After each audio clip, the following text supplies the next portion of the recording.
This woman's fate was truly wretched. She woke up to find herself inside a dating sim, a game about winning the hearts of men. And not just any character, but the villainous Pella, who was repeatedly killed by the crown prince. Ironically, it was a game she often played and enjoyed. She even had a fondness for Pella, finding a strange kinship with the villainous. Still, this sudden turn of events was difficult to process. She got up, intending to familiarize herself with these strange new surroundings. A sharp, stinging sensation shot through her arm, startling her. She looked down in horror to find it covered in tiny pinpricks. Suddenly, a dismissive voice spoke from beside her. Pella turned, surprised, to see the game's servant girl. Anger flared, but the game's multiple-choice format choked her response. Powerless to speak or act freely, she could only watch as the servant girl smirked, her malice unconcealed. Pella racked her brain. The servant girl had always been unpleasant, but she didn't recall any needle-stabbing incidents in the game. Then, a chilling memory surfaced, a failed playthrough, ending with Pella dying helplessly under the crown prince's blade. She remembered faint marks on her arm then, dismissed as blemishes. Now, their true nature was horrifyingly clear. The servant girl's insistent prompting to wash for breakfast pulled Pella from her grim recollections. She touched the icy water the girl had prepared.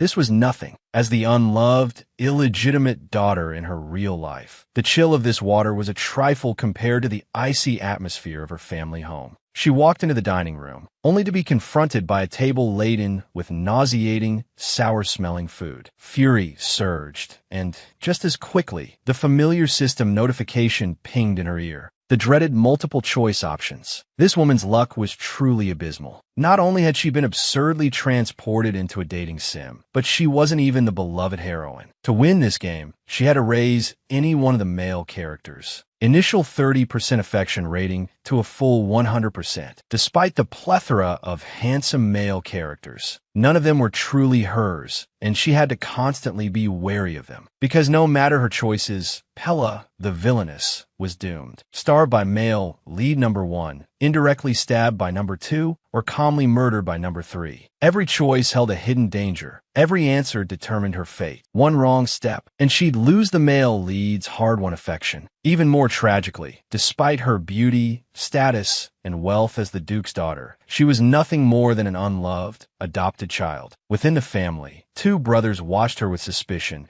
convinced she had stolen everything that rightfully belonged to their precious younger sister. And the true Mary Sue heroine? An 18-year-old girl from the countryside, Eve, the Duke's actual youngest daughter, lost 6 years ago. The true heiress, born to privilege. Unsurprisingly, the male leads were all smitten with her. Eve's return to the ducal estate would signal Pella's downfall, stripping her of her wealth, reputation, and status. So, before the true daughter appeared, Pella had to capture the heart of one of the male leads to avoid a gruesome end. As the game's villainess, she suffered abuse from her entire family. Now, even the commoners dared to provoke her. Looking at the putrid breakfast and the system options before her, Pella, a veteran of countless playthroughs, recognized the 2 obvious traps. And unlike in the real world, there was no reset button in this game world. If she chose option 1, yes, she would immediately report the servant girl's misdeeds, embellished for maximum effect, to the Duke. Word would reach the eldest son, her so-called elder brother, who would then order her to eat the spoiled food, leaving her to starve to death in a desolate room. If she chose option 2, the second son would happen upon the scene. Leaping to the servant girl's defense, he would accidentally impale Pella's throat with a fork in the ensuing chaos. Left with no other choice, Pella selected option 3. Her body, controlled by the system, began to lift the spoon and swallow the foul concoction. The servant girl stared, astonished, as Pella, for once, didn't fly into a rage. Meanwhile, Pella's stomach churned violently. She wanted to refuse, but without a system command, her body remained stubbornly, sickeningly out of her control. The thought struck Pella. Even before, in the real world, as the daughter of her father's mistress, she'd been constantly bullied by her 2 resentful older brothers. Now, transported into this game world, she still couldn't escape their torment. At that moment, the second brother, Helena, happened to pass by the door. Seeing Pella picking at her repulsive meal, he stepped inside for a closer look. His face paled at the sight of the food. "It was you," he roared furiously. Seeing the situation turn sour, the servant girl who had brought the food hastily knelt, stammering out excuses. Helena didn't want to hear any of her justifications. Disgusted, he ordered the guards to drag her away and punish her. He then turned to Pella, cautiously patting her shoulder. "Why didn't you refuse?" he asked, genuinely perplexed. "Why didn't you flip the table and yell like you usually do?" Pella could only watch in silent frustration. The system hadn't presented her with any choices, leaving her unable to act or speak. Her thoughts churned bitterly. Was all this misery truly her fault? Was it all because of a mere servant girl? If the Duke's family hadn't turned a blind eye, this humiliation, this subjugation by the servants, wouldn't have happened. Helena, observing Pella's silence, his face a mask of concern, asked if she needed a doctor. Looking at his anxious expression, Pella thought that if he were truly ignorant of her situation in this world, she might have been grateful for his concern. But sadly, she knew better. It all felt so fake. Then, with a ding, the system options finally appeared. But every single one was terrible. When would she finally have control over her own words? For the sake of survival, she chose the mildest option. Hearing Pella's curt, "It's none of your business," Helena fell silent for a long moment. Then, with a flash of spite, he retorted, "The Duke's estate doesn't have a doctor with time to treat you anyway. I don't care what you eat, live or die. It's your choice." He stormed off angrily. As he left, Pella noticed something flicker above his head, his favorability rating inexplicably jumping from -10% to -3%. She couldn't understand why it had risen. Back in her room, washing up, Pella finally took a proper look at her reflection in the mirror. Silky, luminous pink hair, emerald green eyes, even more striking than she remembered from playing the game. Undeniably beautiful, yet with an unsettling hint of malice. Pella sighed. The villainess, indeed. And according to the game's lore, this villainess's mother was a poor merchant who had died of illness. Pella, bearing a striking resemblance to the Duke's lost daughter, had been taken in by Carlith, the Empire's only Duke.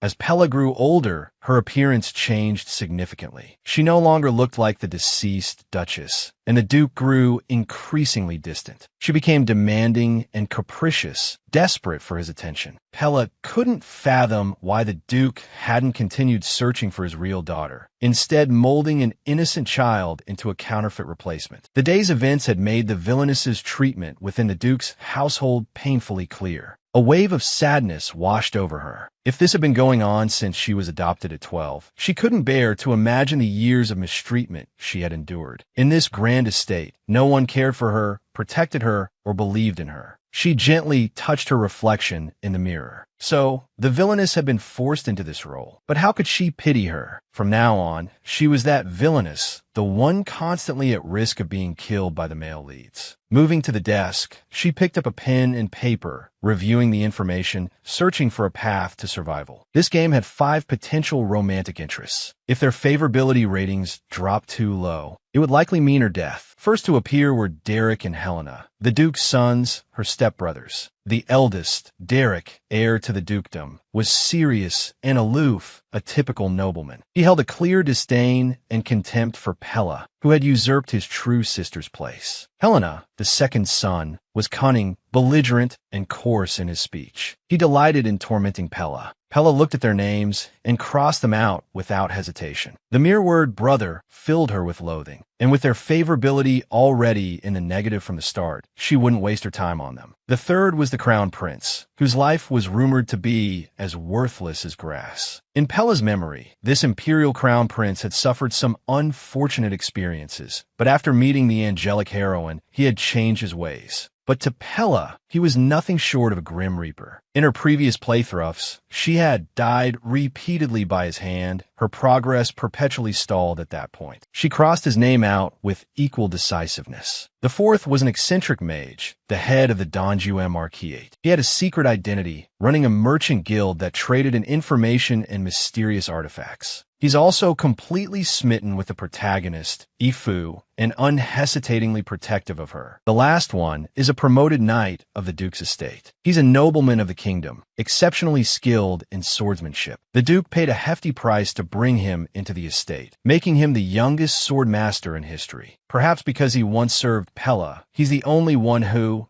even in the end, sympathizes with the villainous. Only this utterly discriminatory one is the most promising candidate so far. The true protagonist, Ifu, will return upon Pella's coming-of-age ceremony. So, before that, she must capture the heart of one of them. Only then can she avoid being killed by the male lead who's obsessed with Ifu and have a chance to return to real life. Just then, a knock echoed from the door. Before Pella could hide the note, the door was abruptly opened. The white-haired old butler stood at the entrance, announcing, "The Duke requests your presence." Though relieved by the Duke's summons, Pella was irritated by the butler's condescending tone. While agonizing over whether to show her displeasure, the white option box popped up before her eyes. Frustrated, Pella selected the third option. She coldly replied, "Understood," and stepped out of the room, following the butler. She noted the unfriendly glances from the maids in the hallway. Listening to their hushed whispers and gossip, Pella no longer cared. Unconsciously, she arrived at the Duke's door. As the door opened, Pella faced her adoptive father, the Duke, for the first time since her transmigration. Seeing the Duke greet her with the same emotionless demeanor as her father in her previous life, a familiar pang resonated within her. "You've arrived," the Duke said. He shared the same dark hair and blue eyes as Derek, his eldest son. His impassive face was a mask of aristocratic indifference. Pella hid her trembling fingers and curtsied. As expected, the white option box appeared. Without hesitation, Pella chose the first and only option that wasn't laced with saccharine flattery or outright defiance. "What is it you want?" The Duke, continuing his work, inquired. "I heard there was some trouble this morning." A new set of options immediately followed. Pella saw they were all disrespectful.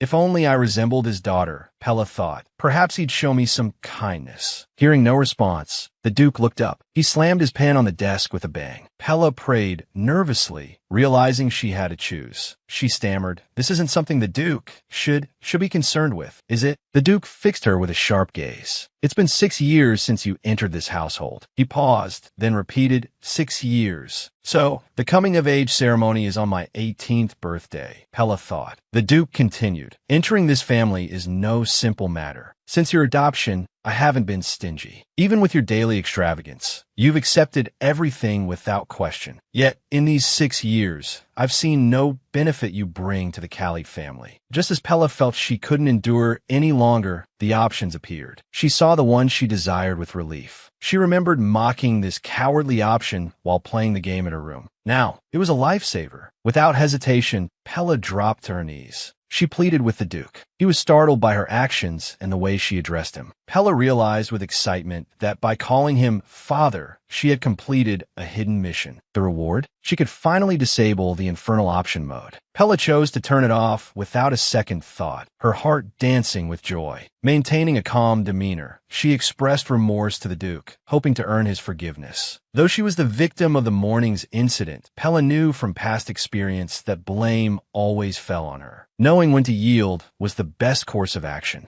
She earnestly assured the Duke, "Before my coming-of-age ceremony, I will strive to prove my worth." The Duke stared at her, wide-eyed with surprise. He couldn't comprehend this sudden change in Pella. Quickly regaining his composure, the Duke told Pella, "As a member of the Khalid family, you must be accountable for your words. Don't squander the opportunity given to you today." After thanking him, Pella quickly left the oppressive atmosphere. After all, the Duke wasn't her target for affection. Escaping with her life was enough for today. Just as she was about to return to her room, a voice cut through the air. "Didn't I tell you to live quietly?" Pella turned to see the source of the voice. She recognized it instantly. It was Derek, the eldest son, who held such disdain for her. He had approached Pella without her noticing. His voice, low and cold, cut through the air. "Emily has served this house loyally for almost 10 years. Back then, even with your family's money, no one was willing to serve you. Only Emily. And now you're driving away the only one who cares for you." Pella's anger simmered. It was his brother who had caused the trouble this morning, wasn't it? Glancing at Derek's 0% favorability rating, she desperately tried to maintain her composure. "Don't talk back. If his favorability drops any lower, things will get even worse." Not wanting to respond, she tried to reopen the options menu. She hadn't looked at it in a while, and the sight made her recoil, slamming the menu shut. They were practically trying to kill her. Derek watched Pella's silence. his voice growing colder. "So now you dare ignore me?" Pella shot him a frustrated look, dipped her head again in a show of respect, and apologized. How long would she have to apologize for things she hadn't done? It was the same in her previous life, constantly framed and forced to apologize by her stepbrothers. She had her pride, too. This constant groveling was humiliating. Derek seemed taken aback by her submissive attitude. Pella added earnestly, "You were right before. I've been ignorant and arrogant. I won't dismiss the maids again. I've already admitted my mistake to father. I won't cause you any more trouble." But inside, Pella felt a pang of resentment. To survive, it seemed she would have to constantly bend to their will. Hearing Derek's forgiveness, she was relieved to finally be able to return to her room. But as she turned to leave, the world swam before her eyes. A wave of dizziness washed over her. Derek, though rough, caught her before she fell. "I heard you ate something spoiled," he said, concern lacing his voice. "Should I call a doctor?" Pella's swirling thoughts suddenly sharpened. So he knew, and yet he still tried to blame her. If she hadn't backed down, he would have followed the game's script and killed her without hesitation. She pushed his hand away, forcing a smile. "It's fine, Duke Shaw. I already said I wouldn't cause you any more trouble." Then, without looking back, she walked away. Derek, however, was still dwelling on the fact that Pella hadn't called him brother as she usually did, but Duke Shaw. He felt a strange pang of loss. He remembered when Pella was younger, teased by Helena for being too afraid to call the Duke father. She would comically run to them and call them brother instead. Snapping out of his reverie, he turned and left. But what Pella didn't know was that his favorability rating had quietly risen from 0% to 5%. Back in her room, Pella collapsed onto the soft bed, instantly melting into its embrace. All those late nights playing the game hadn't been in vain. When she was trying to win Derek over, she'd tried calling him brother countless times. But he hated her so much that his favorability would drop every time he heard it. It was only in the face of near death that she'd remembered to call him Duke Shaw. What a stroke of luck. As she drifted off to sleep, Pella found herself in a dream. She saw herself as a child. Helena, furious, was yelling at her, "You thieving rat." Beside him, the Duke was demanding to know why she had entered Yvonne's room and stolen her necklace. Young Pella frantically denied it. "I didn't go into the room. I didn't steal anything." Then the butler stepped forward. "I saw Pella on the floor where Lady Yvonne's room is located several times. And I found Lady Yvonne's door unlocked." As everyone's gaze turned back to her, little Pella was on the verge of tears. "I'm not lying," she insisted, but no one believed her. They locked all the rooms on the third floor to prevent her from going near her stepsister's room. Pella opened her mouth to explain again, but the Duke brushed past her without a word. Once the Duke was gone, Helena shoved Pella roughly, sneering, "I told you to get out. Why didn't you listen?" Derek, following close behind, added coldly, "Lying is disgraceful." Little Pella crumpled to the floor like discarded trash. From that day on, the house was filled with jewelers. Pella bought an exorbitant amount of gems. People gossiped. Her stepbrothers called her ungrateful. She didn't care. And from that day on, little Pella never called the Duke father again.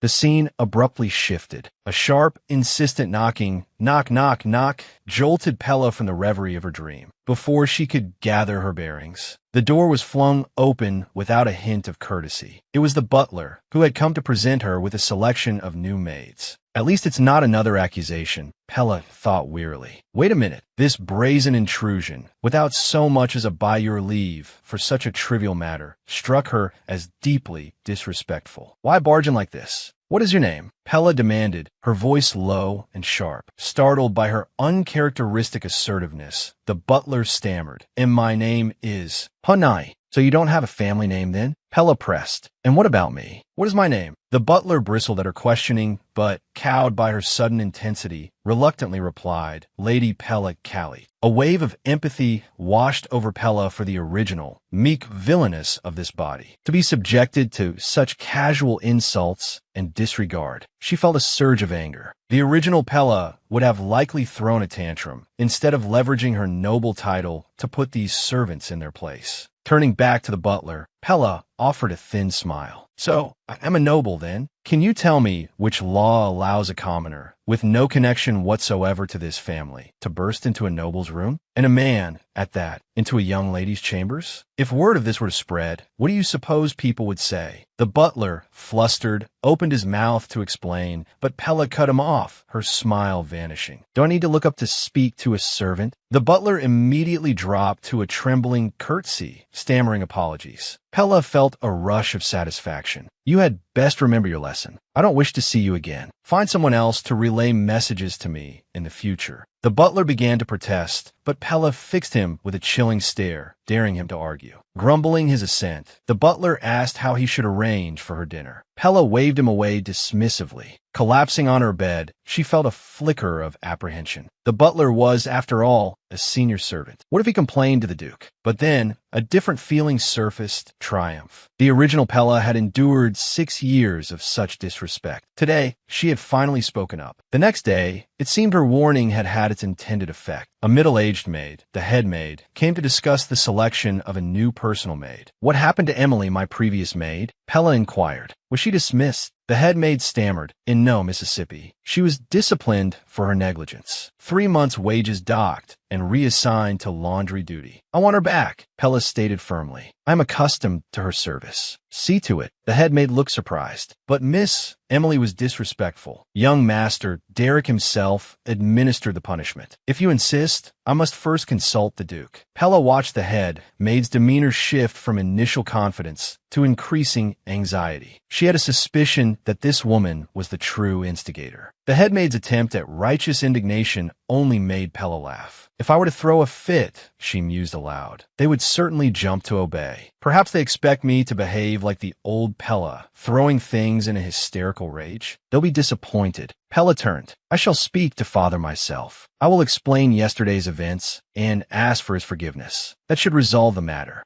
After all, Emily wasn't the mastermind behind Pella's mistreatment, nor was she the only culprit. But if even the head maid condoned such behavior, that was a different story. The head maid's eyes widened. At once, miss, she replied, her voice now laced with a frantic respect. I will bring Emily to you immediately. Before, no one had feared the Duke's daughter. Any misbehavior on their part could be easily dismissed as the whims of a spoiled child. But now, Pella was no longer a pushover. And in the future, she added pointedly, I do not like to repeat myself. You may leave. Having apparently heard something from the head maid, Emily soon arrived, carrying a breakfast tray. Emily trembled as she spoke. Miss, I have prepared your breakfast. The events of the previous day had clearly taken a toll on her. The fresh salad and juicy steak looked appealing, but after a few bites, the memories of the past few days stole Pella's appetite. Putting down her cutlery, she called out, Emily, bring me the needle I use for my embroidery each morning. Emily, lost in her own thoughts, jumped at the sound of Pella's voice. Her face paled, and she hastily dropped to her knees, kowtowing and begging Pella's forgiveness. Then, a sharp, dangerous voice sliced through the air from Pella's lips. Didn't you hear the head maid? I don't like repeating myself. Give me the needle. Even as she commanded, Pella fought to control the tremors running through her body, barely visible beneath the hairline at her temple. Emily, digging through her pockets, unearthed the needle and cautiously handed it to Pella. Pella stared at the small, jade-colored needle, a pang of sorrow twisting in her gut. This was the needle that, every morning, had jolted the villainess awake in agony. Even though her arms were left bruised and broken, no one ever noticed. Day after day, the pinpricks. How much pain the villainess must have endured. Emily, watch closely. Pella hissed, her voice tight with suppressed fury. Without a moment's hesitation, she plunged the needle deep into the pristine flesh of her palm. Emily gasped, a choked sob escaping her. It was as if she, not Pella, was the one being pierced. Pella's voice softened. Emily, you don't need to cry, because you inflicted all of this. From now on, whatever you do to me, I will accept without question. Right now, there are only 2 pinpricks, but there could be 3 for even more. One day, someone will notice, and then you will be the abuser. Pella's words, laced with veiled threats, hung heavy in the air. Emily's sobs subsided, replaced by a shuddering fear. Pella withdrew the needle, her gaze fixed on Emily as the maid, frantically began clearing the table, her movements jerky and hurried. This was precisely what Pella wanted, to exploit Emily's weakness, to mold her into a pawn in her own game. Suddenly, the door behind her was flung open with a furious bang. Pella spun around, her heart leaping in her throat. Standing there, his face contorted with rage, was Derek, his -3% approval rating flashing in Pella's mind. His eyes were locked on Emily. "What are you doing?" he roared. Pella swiftly hit a nearby fork, fearing Derek might use it as a weapon, before calmly dismissing Emily. As Emily turned to leave, Derek barked, "Where do you think you're going?" With frantic gestures, Pella signaled to Emily to flee. Emily bolted from the room. Derek turned his furious gaze on Pella. "Explain yourself. What's going on here? Why are you still using that wretch?" Pella's mind raced. What could she say to avoid raising a death flag? She swallowed, her throat dry, as she faced Derek's incandescent rage. "It's nothing serious," she began tentatively. "Don't you dare dismiss it." Derek snarled, his eyes blazing. "That impudent little nobody. How dare she try to trick a member of the Khalid family? How dare she serve spoiled food to her master?" Seeing him more enraged than she, the actual victim, was, Pella couldn't help but feel a flicker of amusement. Noticing Pella's faint smile, Derek was about to explode. "How dare you laugh? You're the only one stupid enough to do something like that." Pella's heart sank. The entire Duke's household, from top to bottom, was so accustomed to the Duke's blatant favoritism and neglect of Pella that it had become ingrained. Pella looked at Derek, her expression impassive. "I already spoke to Father about this yesterday." "Of course you did. I told Father about it, and he agreed to throw that insolent girl out," Derek declared, puffing out his chest. Pella's voice remained level. "Father and my older brother don't want her dismissed." Derek's eyes widened in disbelief. "What? Father and older brother?" The unexpected answer left him momentarily stunned. He recovered quickly, his voice booming. "Are you an idiot? Why should I refuse? What can I do about it?" "What do you mean? What can you do? Do you want to keep eating this garbage and kill yourself? Can you guarantee the next maid won't do the same?" Derek's ranting ceased abruptly at Pella's question. Pella, carefully monitoring the -3% hovering over Derek's head, chose her words with precision. She forced herself to remain calm. The servant's disdain stemmed directly from the attitudes of her two insufferable brothers. If that approval rating dipped any lower, death would likely be her fate. If that approval rating dipped any lower, death would likely be her fate. Pella spoke slowly, deliberately. "I already went to Father yesterday and begged for forgiveness." Derek stared at her, utterly shocked. Pella, who never admitted fault, had actually knelt and begged for forgiveness? Pella, concealing her true motives, continued speaking. "I've already spoken to Father. I won't cause any more trouble while I'm grounded. Just pretend it never happened." "Please." Derek, Pella pleaded. Truthfully, she just wanted this moody young man to do absolutely nothing. If he remained inactive, her chances of dying would decrease by at least half. Watching Pella lower her head in supplication, Derek stared at her with a strange expression. Then, unable to contain himself any longer, he roared like thunder. "Don't you have any self-respect? You've been bullied like that, and you still want to sweep it under the rug? You were better off before, screaming and throwing things." "That was more like you,"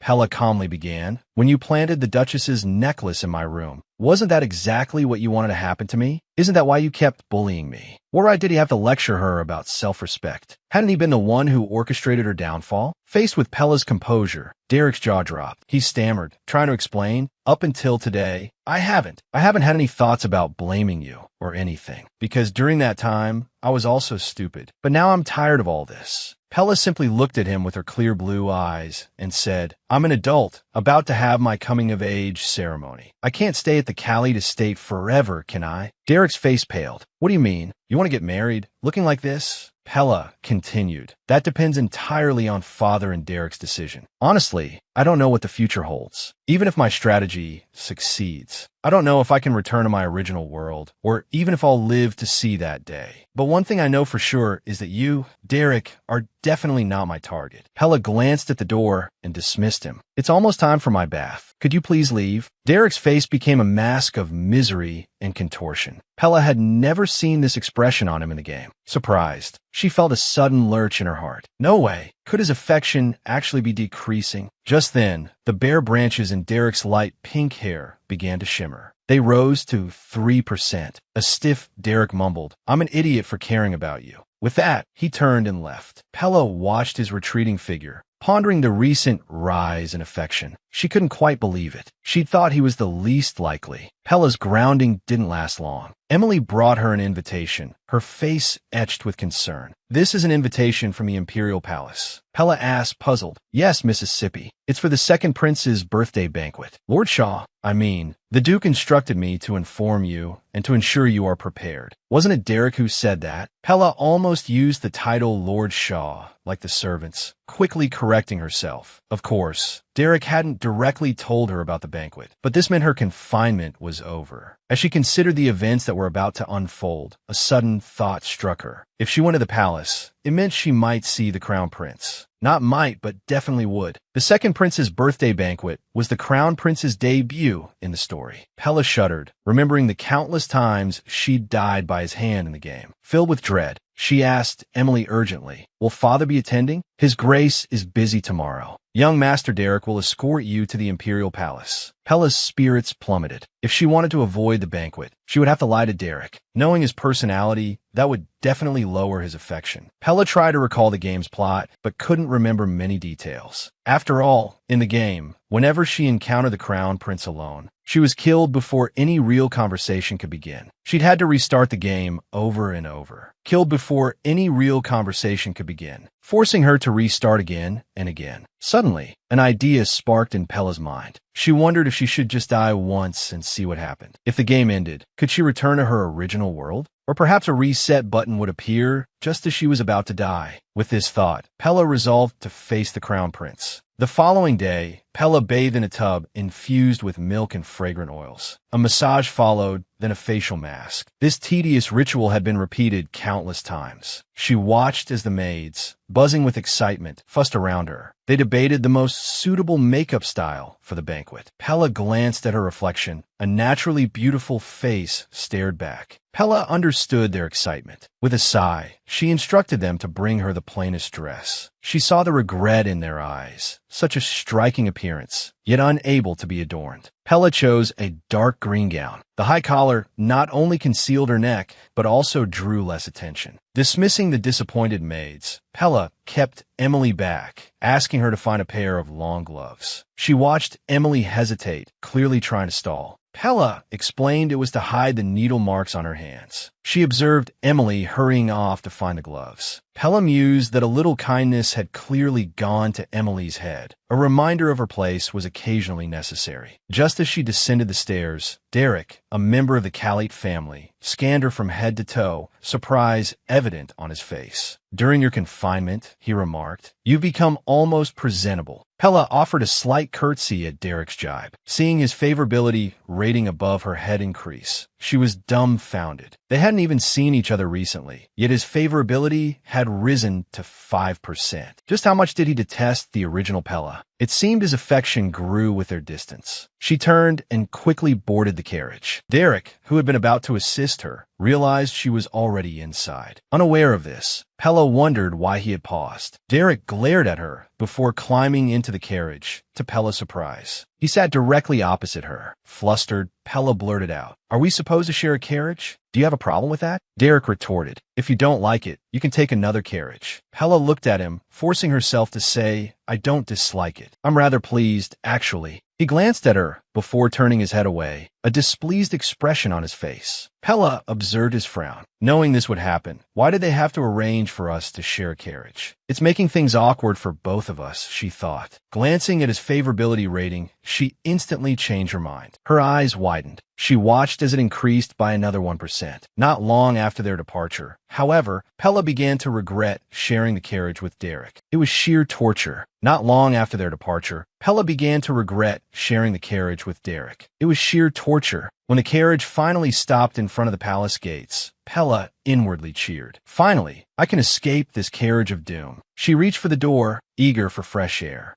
but Derek was already out, extending a hand towards her with an unreadable expression. "Take it." Pella stared at him blankly, then recalled his outstretched hand when she boarded. He had intended to assist her. Derek raised an eyebrow. "What are you doing? Aren't you getting out?" Pella, finally realizing, took his hand and thanked him. As the banquet doors opened, the sound of trumpets heralded their arrival. "Don't be reckless." Derek's cold voice reached her ears. "You haven't forgotten you just finished your confinement yesterday, have you? If you cause another disturbance, it won't be just confinement this time." The excitement of the banquet drained away at his warning. "I'll be careful," Pella replied meekly, forcing a smile. As soon as they entered the ballroom, Derek left her side, busy greeting others. Pella discreetly rolled her eyes when he wasn't looking. In contrast, no one approached Pella. The rumors of her causing a scene seemed to have had a significant impact. However, Pella didn't mind. All she wanted was to go home alive. As the banquet progressed, more and more people stole glances at the unusually quiet Pella, whispering amongst themselves. Just as she was reaching her limit, standing there alone,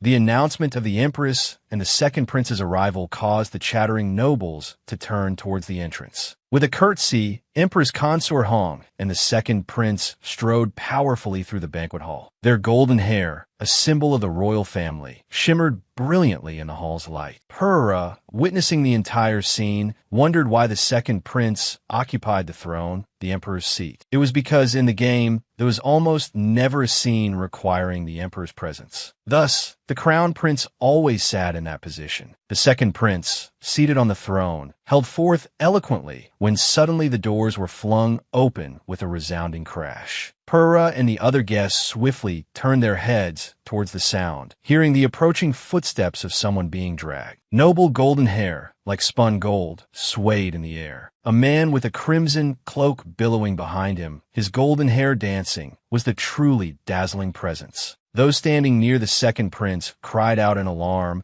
as they realized the object being dragged by the crown prince was a person, and that person was motionless. The crown prince reached the steps where the empress consort and second prince sat and flung the body forward. He offered a chilling smile. "Happy birthday, my dear brother." The empress consort shot up from her chair, pointing at the crown prince. "What are you doing here?" "I've come to attend my dear brother's birthday banquet." The crown prince continued, his tone laced with sarcasm. "How dare mother suggest?" The empress consort's face flushed crimson, her body trembling with rage. "As crown prince, you dare come here uninvited and commit such a horrific act?" The crown prince feigned a gasp, his expression far from remorseful. "Uninvited? Mother, you wound me. It's precisely because you invited me that I dropped everything at noon and rushed over here without a second thought. However, the person you sent with the invitation was utterly lacking in manners. Not only did he fail to present me with the invitation, but he insisted on engaging in other activities. So, I took it upon myself to discipline him." The crown prince slowly drew his sword with his free hand. He plunged the blade into the body of the assassin at his feet. The killer's agonized screams echoed through the hall. The crown prince's smile was sharp and predatory, like a lion returned from hell. He turned to the second prince, his voice low and menacing. "If you wish to continue receiving such gifts, feel free to send more messengers." The empress's crown prince turned and strode away, leaving behind a crowd reeling in shock and horror. The second prince, his face ashen, remained speechless. Purra clutched her chest, the memories in her head a chaotic jumble. This scene had never happened in the game. She only remembered the game's system prompt. The crown prince, at odds with his brother, the second prince, angrily leaves the banquet hall after a minor disturbance. Watching the servants frantically cleaning up the blood and the body, Purra felt a surge of panic. This was a minor disturbance? Suddenly, a white system dialog box appeared before her eyes. "Do you wish to unfold a new story? Proceed to the crown prince's labyrinthine garden." Purra hesitated. The crown prince she had just witnessed in reality was even more of a lunatic than his in-game counterpart. The thought of following him terrified her. What if he simply beheaded her on sight? Yet, Purra suppressed her fear of death. She was here to die, after all. Perhaps if she survived this, she could return to the real world. Besides, there was likely a reset button. If things went wrong, she could just start over. With this thought, Purra's trembling finger selected yes.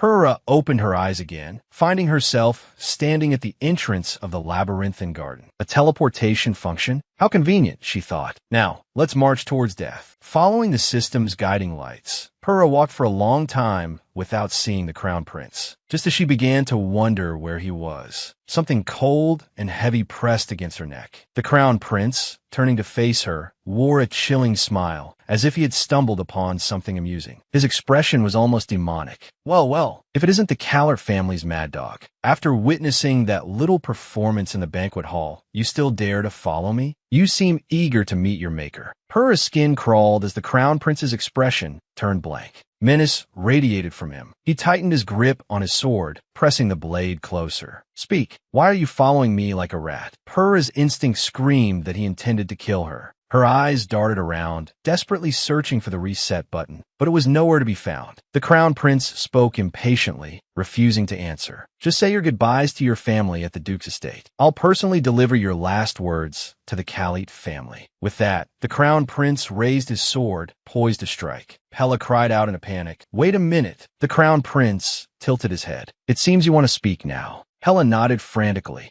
I will. The raised sword lowered again, its tip resting against Pella's neck. Go on, tell me. Just as Pella was about to speak, her mind went blank. What could she possibly say? She couldn't tell him she'd chased after him seeking death. And now that she knew the reset arrow didn't exist, she couldn't follow through with her original plan. Should she try opening the options function? But even if she did, it wasn't guaranteed to save her. Before Pella could answer, the Crown Prince smirked, voicing his thoughts. Judging by your expression, you're trying to concoct an excuse. This is making me rather curious, Lady Pella. You'd better give me a reason I can understand. Pella watched the favorability meter above the Crown Prince's head flash a dangerous red. Seeing her continued silence, he pressed the blade harder against her skin. Warm blood trickled down her neck. The fear of death and pain consumed her. Pella squeezed her eyes shut and blurted out, I like you. The Crown Prince's crimson eyes widened in disbelief. Pella's mouth, no longer under her control, continued, I admire you very much. That's why I followed you.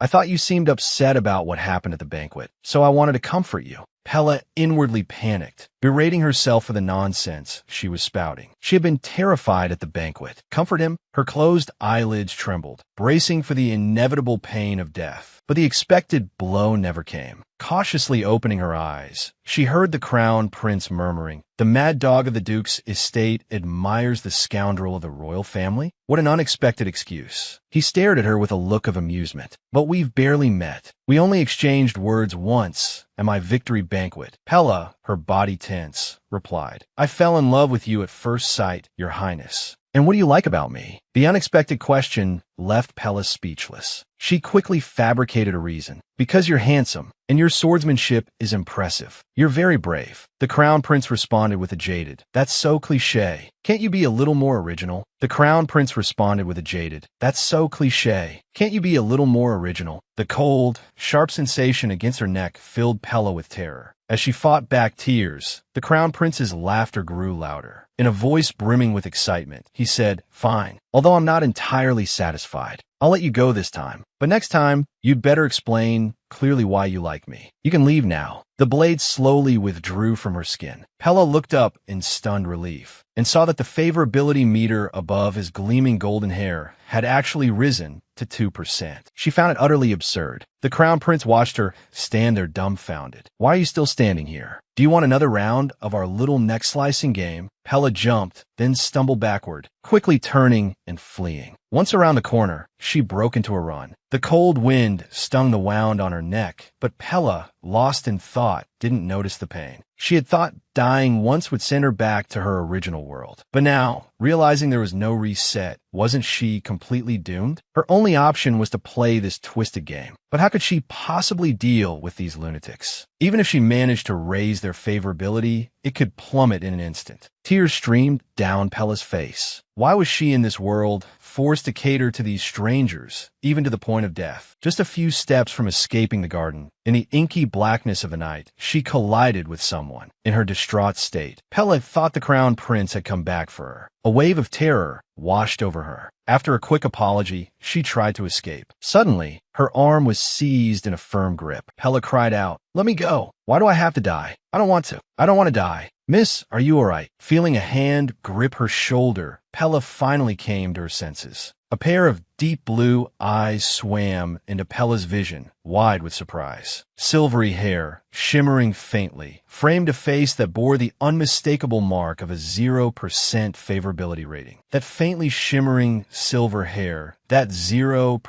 favorability, was this another one of those people? Another person she had to deal with as part of this dreadful charade? She'll please calm down. I won't hurt you. The gentle voice cut through Pella's panic, momentarily freezing her. She'd been gasping for breath, struggling to regain her composure, but now, facing the person she'd stumbled into, a wave of despair washed over her. It was Dandy, an earl and a magician. Pella raised a trembling hand to wipe the tears blurring her vision. All she wanted was to go home, to escape this suffocating world, even for just a moment. Roughly drying her eyes, she offered a shaky curtsy. "I'm fine. I apologize for my clumsiness. Please excuse my intrusion." She turned to leave, but the earl stopped her. He gestured towards her neck. "You're bleeding, and you're very pale. Let me accompany you to a physician." "No, I have to return to the banquet." "Then at least take this. Press it against the wound to stop the bleeding." Pella hesitated, studying him for a moment before accepting the proffered handkerchief. She couldn't possibly return to the ballroom in this state. With another curtsy, she murmured, "Thank you. I will certainly repay this kindness." "Repayment isn't necessary, but the next time we meet, I hope those beautiful eyes hold no sadness." Back at the brightly lit banquet hall, Pella quickly located Derek. Clutching the handkerchief tightly against her neck, she spoke in a faint voice. "Brother,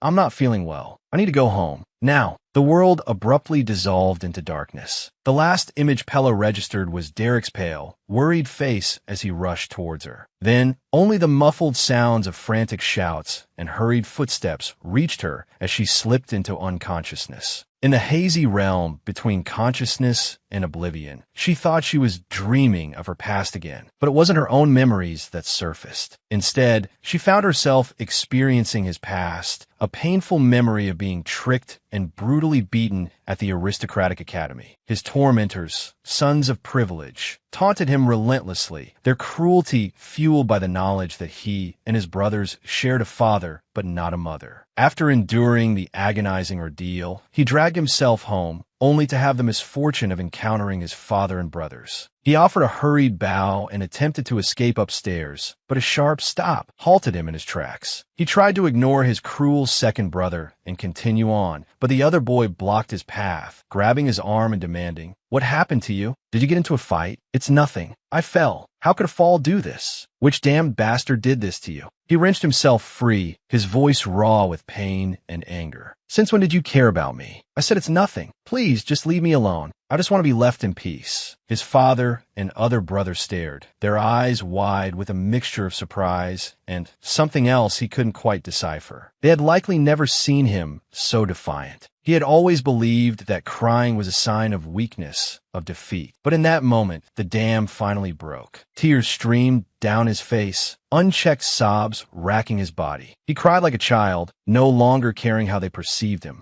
A few days later, the bruises around his eyes had begun to fade. His second brother, the cruel one, sought him out. "I found those guys," he announced. "They've been taught a lesson. No one will dare bully you again." "Thank you, brother," he mumbled, the words feeling hollow and forced. What he truly wanted to scream was, "This is all your fault. I'm cleaning up your mess. Why should I have to thank you?" A sudden roar ripped through the quiet. Didn't they say she was all right? Why hasn't she woken up? The noise pierced through the fog in Pella's mind, forcing her heavy eyelids open. "It's too loud," she croaked, her throat dry and scratchy. The person beside her immediately leaned closer. "Hey, you're awake." Everything was blurry, the figure a hazy outline. Oh, right. It was her second brother, that insufferable jerk. A surge of anger, left over from the dream, propelled the words she'd never dared to utter before. "I hate you. I really hate you." "Hate me? I hate you even more. I hate you the most." Exhausted, Pella closed her eyes, a wave of relief washing over her as she slipped back into the welcome embrace of sleep. She didn't see the rigid figure of a pink-haired young man standing beside her bed, his body trembling violently. After 4 long days, Pella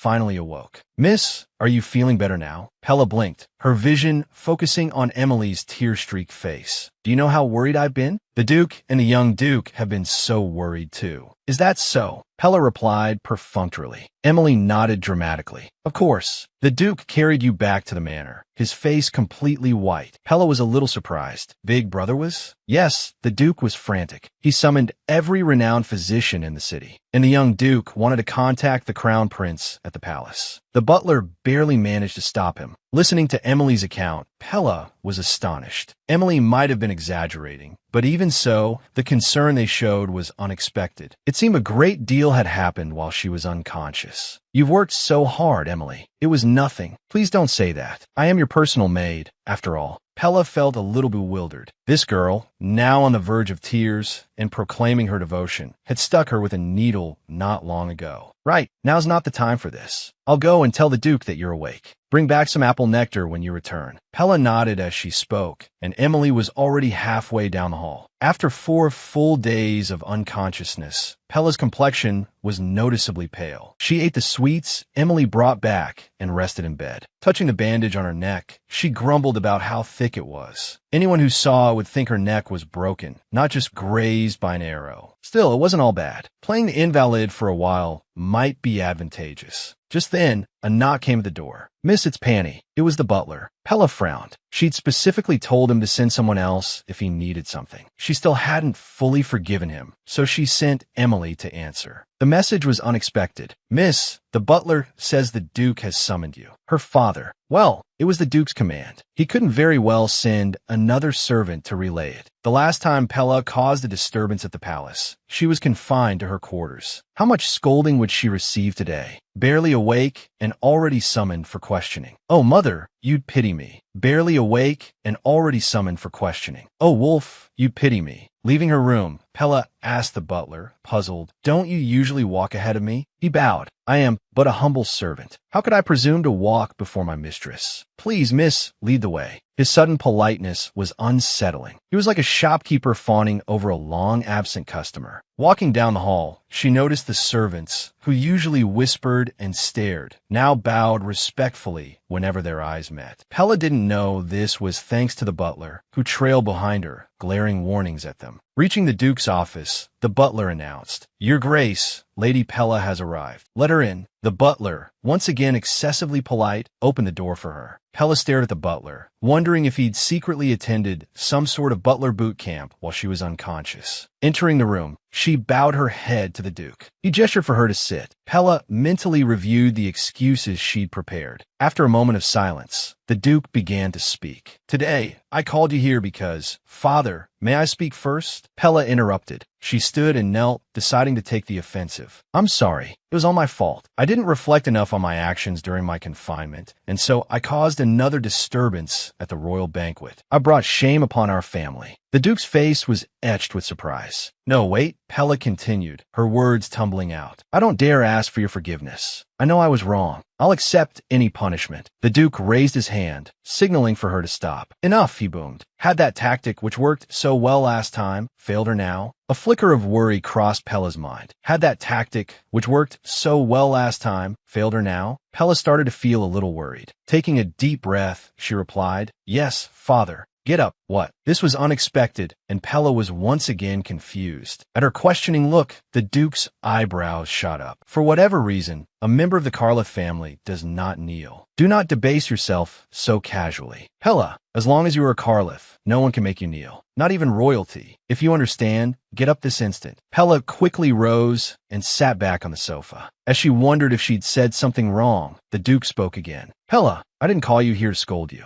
I simply want to know what happened at the Imperial Palace. Pella's mind raced, recalling her conversation with the Crown Prince a few days prior, the one where he'd nearly killed her. A chill ran down her spine. She decided against fabricating a lie. I was going to the Imperial Garden for some fresh air and happened to encounter His Highness, the Crown Prince. He seemed to be in a rather foul mood. And because he was in a foul mood, he decided to slash your neck. He didn't exactly slash it. That's not slashing. Then what is this on your neck? What kind of scoundrel attacks a duke's daughter simply because they're in a bad mood? The duke roared, his fury palpable. Pella quickly responded to her father's outburst. I provoked His Highness. Good. We can use this incident to our advantage. Make him owe us a favor. You are indeed a worthy member of the Carlith family. Pella felt herself on the verge of madness. Her father's reactions were always so unexpected. The Duke continued, seemingly unfazed. We need to test the Crown Prince's mettle. He's become increasingly arrogant since earning the title of war hero. Panic seized Pella. If these treasonous words were overheard, it could spell disaster for their family. Father, she began, her voice laced with apprehension. You know the Carlith family remains neutral, right? Of course, the Duke replied. Pella responded, of course, but inwardly, her thoughts were a chaotic mess. She hadn't known it all. Even so, without our family support, the Crown Prince will struggle. His influence has waned since the Empress's death, and after he left for the war, the second prince's mother, the imperial concubine, seized control of the palace. Back then, no one knew who would be the next emperor. This was the first time Pella had heard this side of the story.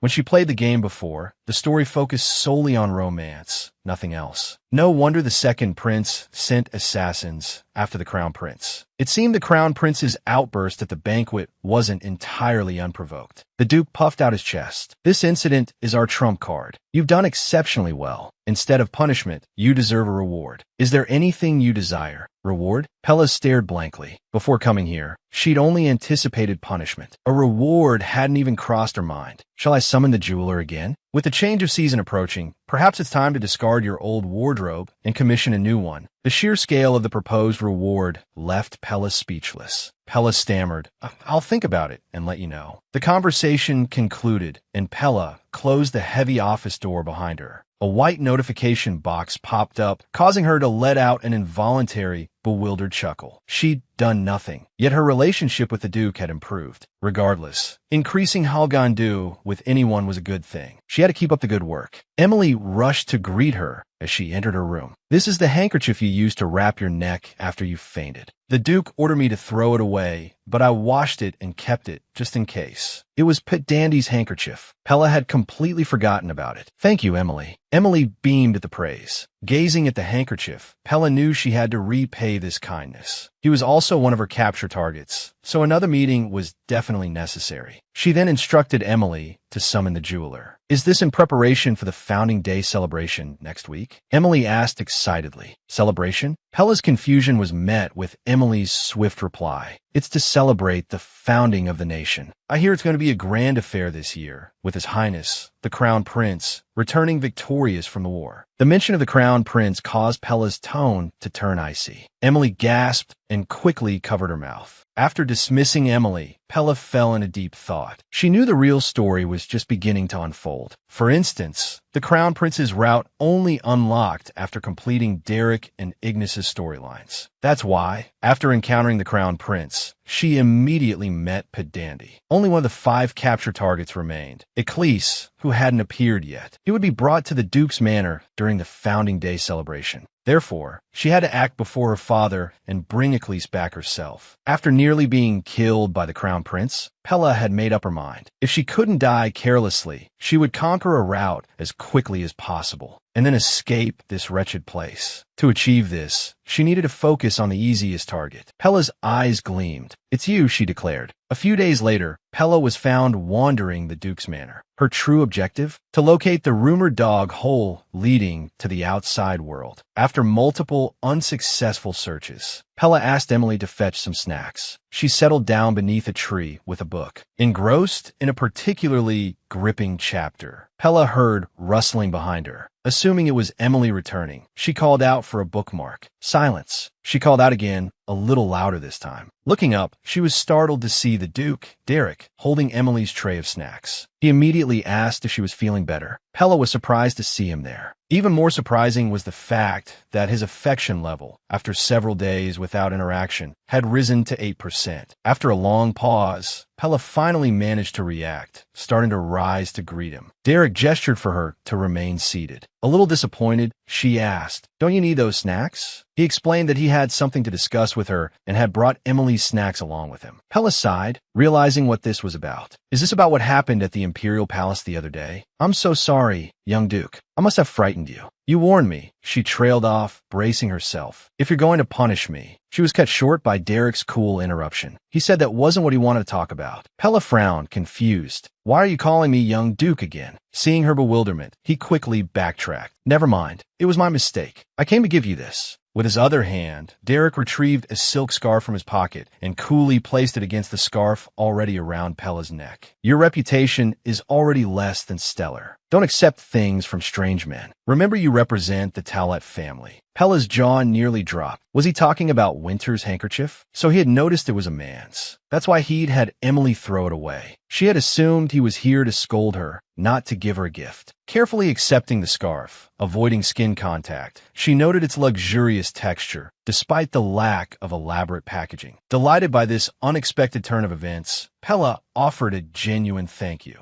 A flicker of something unreadable crossed Derek's face. He abruptly turned, muttering something about being busy, and hurried away with the snack tray. Pella stared after his retreating figure, utterly baffled. His affection level had just jumped to 10%. This game was becoming increasingly difficult to decipher. After days of searching, Pella had finally found the coveted dog hole, the very one the knights used for their secret excursions. Dusting herself off, she grumbled about the game not revealing its location. Thankfully, she found it mentioned in an online forum. Her last capture target, Ignis, could only be met at night, requiring a clandestine visit. She silently prayed that this target, the one she was going to such lengths to pursue, wouldn't disappoint her. Just as she was replacing the concealing shrubbery, a sharp voice barked, "What are you doing?" Pella whirled around, startled, to find her rarely seen, venomous older brother, Eccles. His affection level had also increased. Pella felt a pang of frustration. What was it with these brothers? Their affection seemed to rise whenever she wasn't around. Eccles, seeing her stunned silence, pressed her for an answer. Flustered, Pella stammered that she was just taking a walk. Eccles narrowed his eyes, a knowing smirk playing on his lips. "Near the dog hole? How convenient."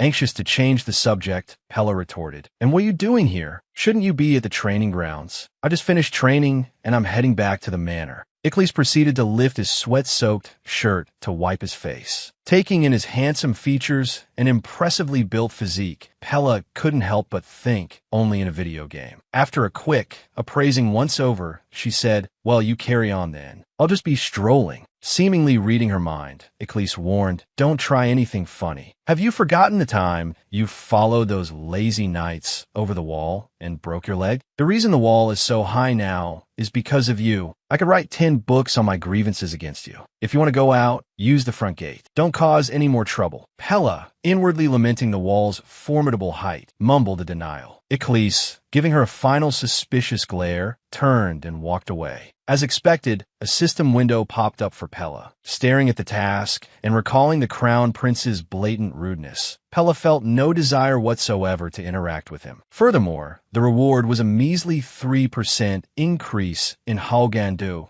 goodwill/affection. Pella selected reject without hesitation. She had absolutely no intention of attending the celebratory banquet with him. Pella selected reject without a second thought. She had no desire to attend the festivities. Night fell. Pella lowered a rope fashioned from bedsheets out the window. Mustering all her strength, she clambered onto the windowsill. Just completing these steps left her breathless. It was the first day of the festivities. To be safe, she wore a large cloak. She also carried a reward she'd requested from the Duke, a blank check. Now, all she had to do was get down safely. Halfway down, panic set in. The rope was shorter than she'd anticipated. Jumping would surely wake everyone. Her grip on the sheets tightened, her hands trembling. Trapped and helpless, she gasped. Suddenly, a startled voice called out from below, "What are you doing?" Pella looked down to see Iclis staring up at her, as if she were a lunatic. Confused as to why Iclis was there, she heard him say incredulously, "What do you mean? What am I doing here? My room is right below yours. Are you running away from home?" Pella, startled by his question, stammered, What? Running away? I just want to go for a walk." Panicked and exhausted, she swayed precariously, clinging to the rope. Iclis, his face pale with alarm, rushed to the window. "Let go," he urged. "I'll catch you." Though skeptical, Pella saw no other option. She took a deep breath and let go. Oof! Hearing the sound, Pella opened her eyes. She found herself face to face with a smirking Iclis. Flustered, she demanded he put her down. Watching Pella straighten her robes, Iclis casually inquired, "Where were you planning on going?" Pella, equally nonchalant, replied, "Just a stroll. I wanted to see the festivities." Seeing Iclis' obvious disbelief, Pella retorted sharply, "I told you not to interfere with my affairs. I'm an adult." Iclis, seemingly unconvinced about her going out alone at night, said, "Fine, I won't tell father. But I'm coming too." This left Pella speechless. She hesitantly began, "But you hate me." Before she could finish, Iclis interrupted, "Who said I hate you? You're the one who hates me." Pella frantically put a finger to her lips. Hissing, "Be quiet," she quickly glanced around. Thankfully, no one had overheard. Lowering her voice, she frowned. "Even if that were true, why would you say it so loudly?" She fumed inwardly. When had she ever said such a thing? Iclis remained firm. "Even if you don't want me to, I'm still coming." Meanwhile, a new system task appeared. Upon closer inspection, it was the same task she had rejected earlier. Pella sighed. It seemed she had no choice. She agreed to let Iclis accompany her. Having cleared the bushes around the dog hole, they were about to exit when a voice boomed, "What are you two doing?" They jumped, turning to see Derek glaring at them. Before Pella could explain, Iclis interjected, "Pella wanted to see the festivities. I'm acting as her knight, preventing her from causing trouble and protecting her." Under Derek's scrutinizing gaze, Pella hung her head, thinking, "I'm doomed. My plan to capture my final target, Ignis, is ruined." Then, Derek stated coldly, "There's an unspoken rule. Noble escorts always travel in pairs. I'll go with you." His unexpected words made Pella look up. Not surprisingly, another system task popped up. Reading the task, which involved viewing the festivities with Derek, Pella could only manage a strained smile. Arriving at the bustling streets, Pella, accustomed to grand celebrations, found the crowded scene utterly uninteresting. Noticing her disinterest, Iclis asked, "Hey, are you sure you came here to see the festivities?" Pella glanced at him and replied indifferently, "Aren't I looking?" Iclis gestured towards the various stalls, puzzled. "Why don't you want to buy anything? I thought you loved trinkets." Pella, tuning out the chatter around her, focused on her true objective, locating her final target. Suddenly, Lena grabbed her hand, pulling her towards a glittering display of jewelry. "These look nice," Lena commented, and the stall owner, seeing potential customers, launched into an enthusiastic sales pitch. Observing Pella feigning interest, Lena urged her to pick something out. All the while, Derek, who had been squatting silently behind them, spoke up, "This one's nice." He picked up a gemstone pendant from the stall. The vendor, effusive, exclaimed, My, sir, you clearly have an eye for quality." This pendant, crafted with Eastern gemstones, took 3 months of meticulous day and night labor to create. Pella, noticing the pendant's color resembled her own paintings, wondered if that was Derek's reason for choosing it. Maintaining her charade of interest, she picked up a mask that caught her eye.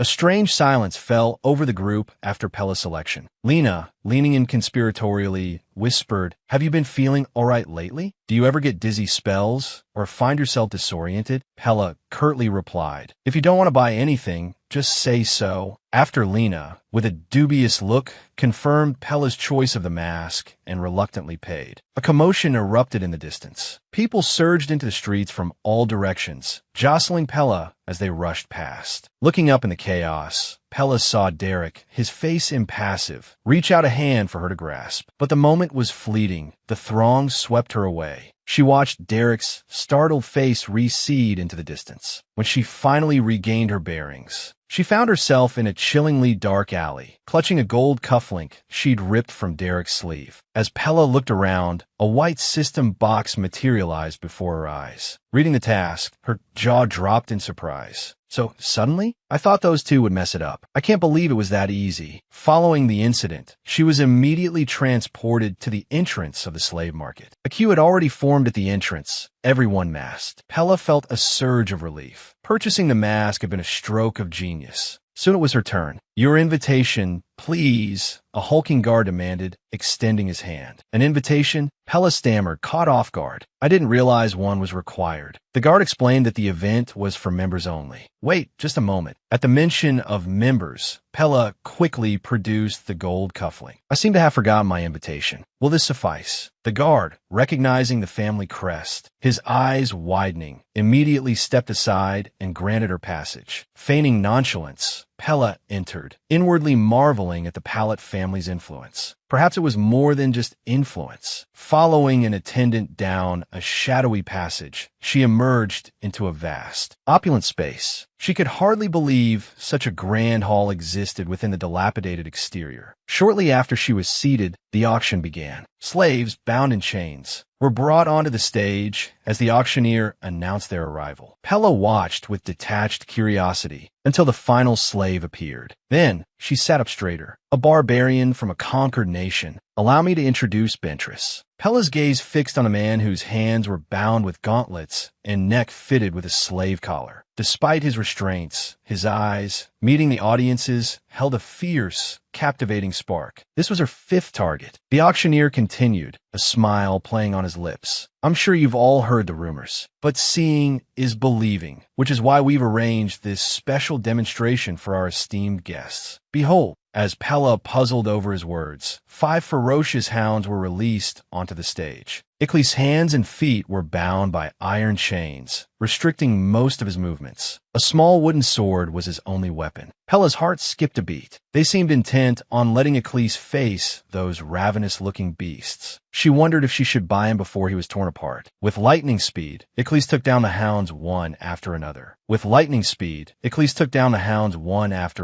The last hound crumpled to the ground, its slowly pooling blood marking the end of the brutal fight. Blood dripped from Ickley's fingertips, his chest heaving. A hush fell over the crowd, followed by a wave of cheers. Invigorated by the bloodshed, Ickley sneered at those who approached to subdue him, brandishing his wooden sword. Later, they fitted him with restraints to control his movements. Chuckling, the auctioneer soothed the startled audience and began the bidding. The auction for Ickley had officially begun, his starting price on a completely different scale from the other slaves. Pella focused, a nervous tension thrumming through her. As time passed, the number of bidders dwindled. Few were willing to pay a high price for a slave from a conquered nation, especially one so seemingly untamable. After confirming no one else intended to bid higher, Pella finally raised her hand from the side of the bidding platform. A hush fell over the crowd. The gazes directed at her would have been deafeningly loud if they were voices. The auctioneer stuttered, blinking several times as if in disbelief. Then, with a flourish, he called out, 100 million. We have a bid for 100 million. Any more bids? From the start, Pella had decided to bid 10 times the final amount. This was a matter of life and death, after all. Whether it was 100 million or 1 billion, she would pay it with a smile. Whether it was 100 million or 1 billion, she would pay it with a smile. Sold for 100 million. After the auction, the auctioneer personally escorted her to where the slaves were held. Several guards stood before Icklys, far more than necessary. Each guard held a whip, lashing it across Icklys' skin. Pella pulled a check from her pocket and tossed it to the auctioneer, instructing him to collect the money from the Carleth family. The auctioneer then handed her a ring set with a large ruby. Pella stared at it, unsure of its purpose, as the auctioneer pointed in a certain direction. If you press the ruby on the ring, he explained, the yellow bead on Icklys' collar will emit an electric shock. It'll subdue him instantly. It won't take long to kill him, so be careful. Just then, a scream pierced the air. Pella looked up in alarm to see Icklys had seized a guard by the throat. The auctioneer, his face pale, ordered the guards to continue whipping Iclese. Though reluctant to use the ring, Pella pressed the ruby to prevent him from being beaten to death. Iclese collapsed, his body convulsing. While he was incapacitated, Lena approached him where he lay prostrate on the ground. The auctioneer, nervous and afraid, tried to pull Pella back, but it didn't stop her from approaching Iclese. He stared intently at Pella, his expression clearly showing his immense pain. As she drew closer, the 0% affection rating above his head shimmered ominously. Crouching before him, Pella tilted his chin up. As she called his name, his dangerous gaze met hers. Removing her mask, Pella reminded Iclese that she was the one who had paid 100 million gold coins for him. His pale gray eyes widened. Perhaps he hadn't expected someone as beautiful as Pella to appear in such a place. Holding his gaze, Pella spoke firmly. I didn't buy you because I have money to burn. Even a mad nobleman wouldn't pay the price of a city for a single slave. Even if you escape from here, what will you do? I hate those who overestimate themselves. You need to prove your worth. Don't make me regret spending this money. Otherwise, I'll send you right back here. Understand? Otherwise, I'll send you right back here. Understand? Nod if you understand. I need to get home quickly. Seeing the slight nod, Pella stood, donned her mask, and turned her head to signal Pan Lu. The master removed Iclese's shackles. Though the others present bristled with disapproval, under Pella's imposing gaze, they reluctantly obeyed. Tossing down a bag of gold coins, she ordered one of the attendants to clothe the near-naked Iclese. Minutes later, a now properly dressed Iclese followed Pella out of the auction hall. As Pella pondered how best to return to the palace discreetly, a group of people who had been lingering nearby surged forward, blocking their path. A short, stout man pushed through the crowd, stopping before Pella. Warily she asked, "Who are you?" The man responded with an incredulous, forced chuckle, followed by a series of strained laughs. "You dare ask who I am? I'm a legendary." He trailed off, nudged by a companion who whispered a reminder not to reveal his identity. Clearing his throat, the man declared, "I am Li Xing. Give me that slave." At this, Pella finally recognized the man. A protective instinct made her pull Iclese back slightly. "Did you forget I just paid a fortune for him?" The man's face flushed crimson. I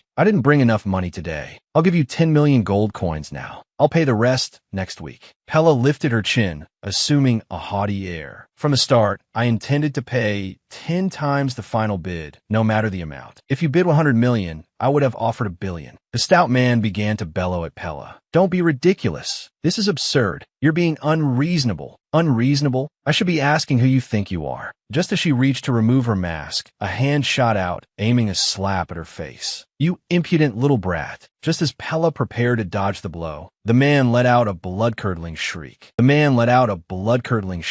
Iclese had smoothly stepped forward, placing himself between Pella and the attacker. He began to systematically dismantle the group with brutal efficiency. Watching the carnage unfold before her, Pella was stunned by Iclese's ferocious fighting prowess. A shiver of fear ran down her spine. She had just threatened him? The suffocating scene reminded her of the banquet of the crown prince casually beheading Lord Namu. The thought brought a wave of nausea, the coppery tang of blood thick in the air. The sickening display, thankfully, didn't last long. The man who had been so boisterous moments before now sat rigidly on the ground, stunned into silence. Iclese, slightly unsteady on his feet, approached Pella. The mangled remains of his shackles dangled from his wrist, dripping a viscous trail of blood. Pella trembled as Iclese knelt before her. He gently took one of her hands in both of his, raising it to his face. With an earnest expression, he said, "Master, I've taken care of them. Praise me." Pella stared blankly at the top of his head, noticing his affection level at 18%. She didn't notice, however, that the hand Iclese held was the one bearing her ruby ring. By the time Pella and Iclese returned to the mansion, dawn had broken. The butler and Emily rushed towards her. "Miss Pella, were you last night?" Emily finished the butler's unfinished question, her voice laced with worry. Judging by their expressions, sneaking Iclese into the mansion would be impossible. She also learned that the Duke and her 2 brothers had been searching for her all night. The slave trader's arrival early that morning to collect his payment only added to Pella's mounting headache. Hiding Iclese was difficult enough without this added chaos. As she attempted to enter the mansion, the butler stepped forward, blocking Iclese. Who is this? He inquired. From now on, he is my personal knight. Arrange suitable accommodations for him. The butler looked Iclis up and down, taking in his battered appearance and the remnants of his slave attire, clearly disapproving. My lady, this. Pella cut him off. Butler, it seems you've forgotten my words again after only a few days. I'm very tired. Please, just find him a place to stay. The butler bowed his head resignedly and retreated. Stepping into the mansion's lower level, Lena, a vibrant blur of nervous energy in the hallway, was the first to notice Pella. The Duke, seated upstairs, shot to his feet at Lena's cry. Under his sharp, beautiful gaze, Pella involuntarily stopped in her tracks. Father wants to see me in his office. Now, Pella couldn't help but pause. Father wants to see me in his office immediately. Watching the Duke's retreating back, Pella sighed heavily. I'm doomed. Another lecture. Just then, she noticed Iclis behind her. He was striding towards the south exit of the mansion. Who is that beggar? She demanded of the butler. Iclis, the butler replied. Pella urged him to stop Iclis, fearing the situation would escalate. Who allowed him to leave with the butler? Does he even know where this is? Bring him back. Lena's expression suggested she had much to say.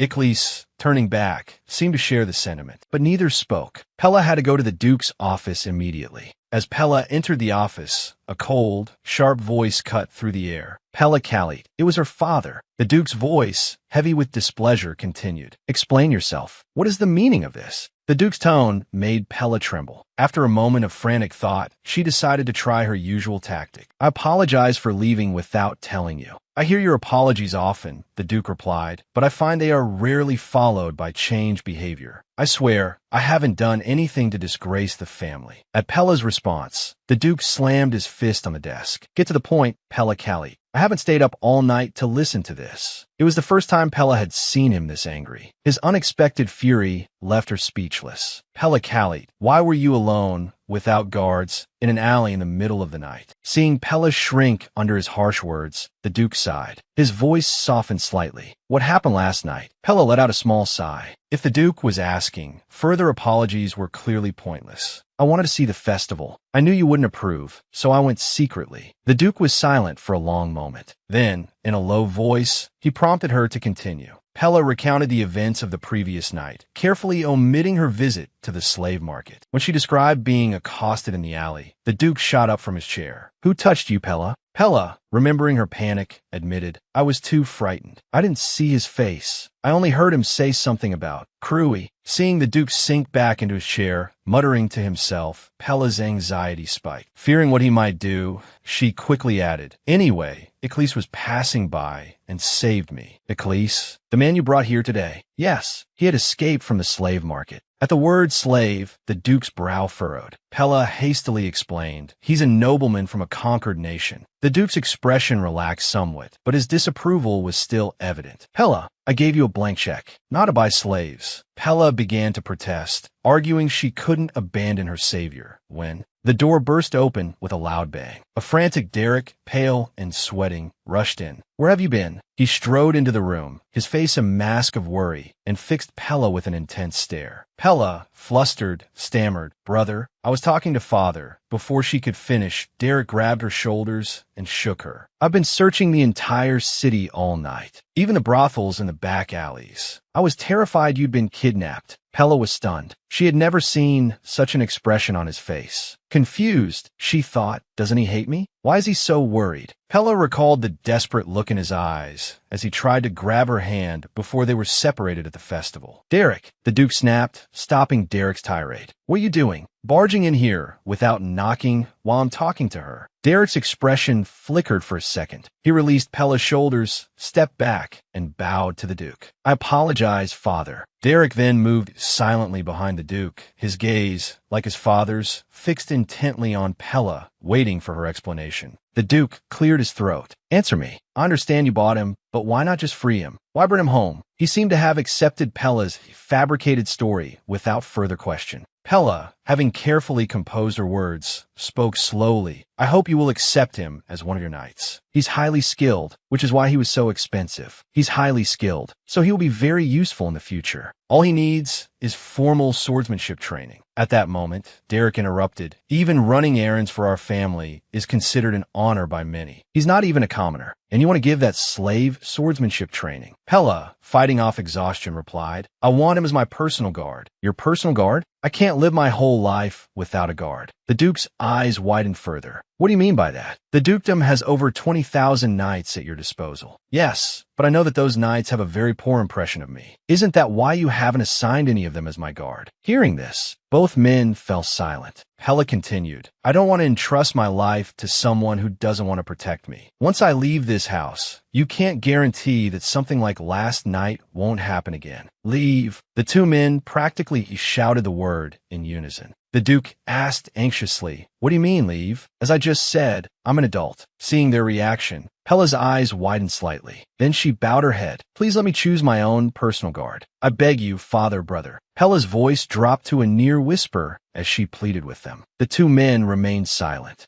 Honestly, Pella's need for a guard was just an excuse. She just needed a reason to keep Ecclese at the mansion. Fortunately, the plan seemed to be working. After a moment of silence, the Duke slowly spoke. All right, you must be tired. Go upstairs and rest. I'll have the physician check on you when you wake up. Thank you, father. With that, Pella bowed and backed towards the door. Derek, you stay here. Hearing this, Pella glanced back curiously. Seeing Derek about to follow her, she thought, what is going on with this guy? Pella quickly closed the door. She could finally breathe a sigh of relief and rest. A white window suddenly appeared before her eyes. Mission reminder. Attend the festival with Derek. Mission challenge failed. Retry? What? Although the festival was still days away, Pella clicked the decline option. She absolutely did not want to go to another festival with him. Absolutely not. Although the mission failed, Derek's favorability rating had increased by 3%. As expected, to win over these brothers, I need to avoid them. As she walked towards the stairs, she reminded herself to avoid contact with those two at all costs. But then, she saw Reynold rudely questioning Ecclese. Pella frowned and walked towards them. What are you doing? Reynold turned and asked, Who is this guy? Pella looked at the numbers above their heads. Like Derek, Reynold's favorability had increased by 3% since their last encounter. Ecclese, however, was a shining 18%. Pella, without hesitation, chose Ecclese and instructed him to stand behind her. Seeing this, Reynold furrowed his brow. He let out an exasperated sigh. Didn't you hear, Emily? He's my personal guard from now on. Personal guard? You're using a magician as your personal guard? Are you out of your mind? And you even brought this guy back here. Have you forgotten what everyone says about you? Pella, feeling like she might collapse from exhaustion at any moment, turned her back to him and said wearily, I'm tired. We'll talk later. But as she tried to take a step, he blocked her path. As Pella tried to leave, Reynold immediately stopped her. In that instant, Pella felt Ecclese tense behind her, radiating a sharp, almost hostile energy. He raised a hand and stopped Reynold. Pella couldn't let him get kicked out of the mansion within just an hour. She just had to keep Ecclese's hand steady for 5 minutes. Reynold yelled, You need a personal guard? Don't you spend all day locked in your room, doing whatever? There are so many of them. Just pick one.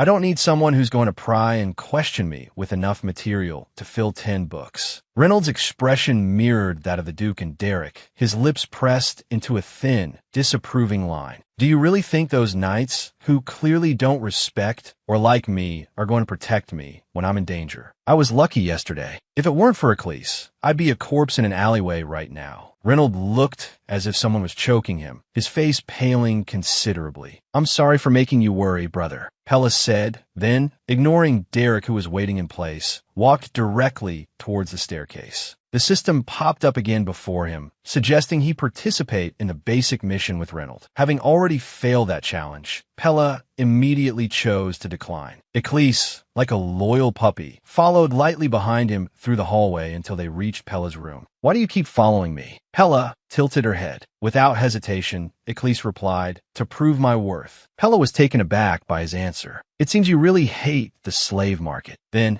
she noticed the ring on her own hand and the yellow beaded necklace around Ecclese's neck. She suddenly remembered the item that compelled his obedience. Pella began to suspect that the necklace was the real reason Ecclese was following her. She couldn't be fooled by his seemingly innocent facade. This was someone who had repelled a group of thugs with only a wooden sword. Reminding herself of this, Pella spoke again. This doesn't include being a servant in my room. You heard the conversation earlier, didn't you? I brought you here to be my personal guard. Your first task is to gain the acceptance of everyone in this mansion. Iklis nodded in response. Pella continued, her voice cold. I want you to understand. I can't argue with anyone for someone who holds no value in this house. Pella's words felt too dismissive, so she added, I believe you won't disappoint me, right?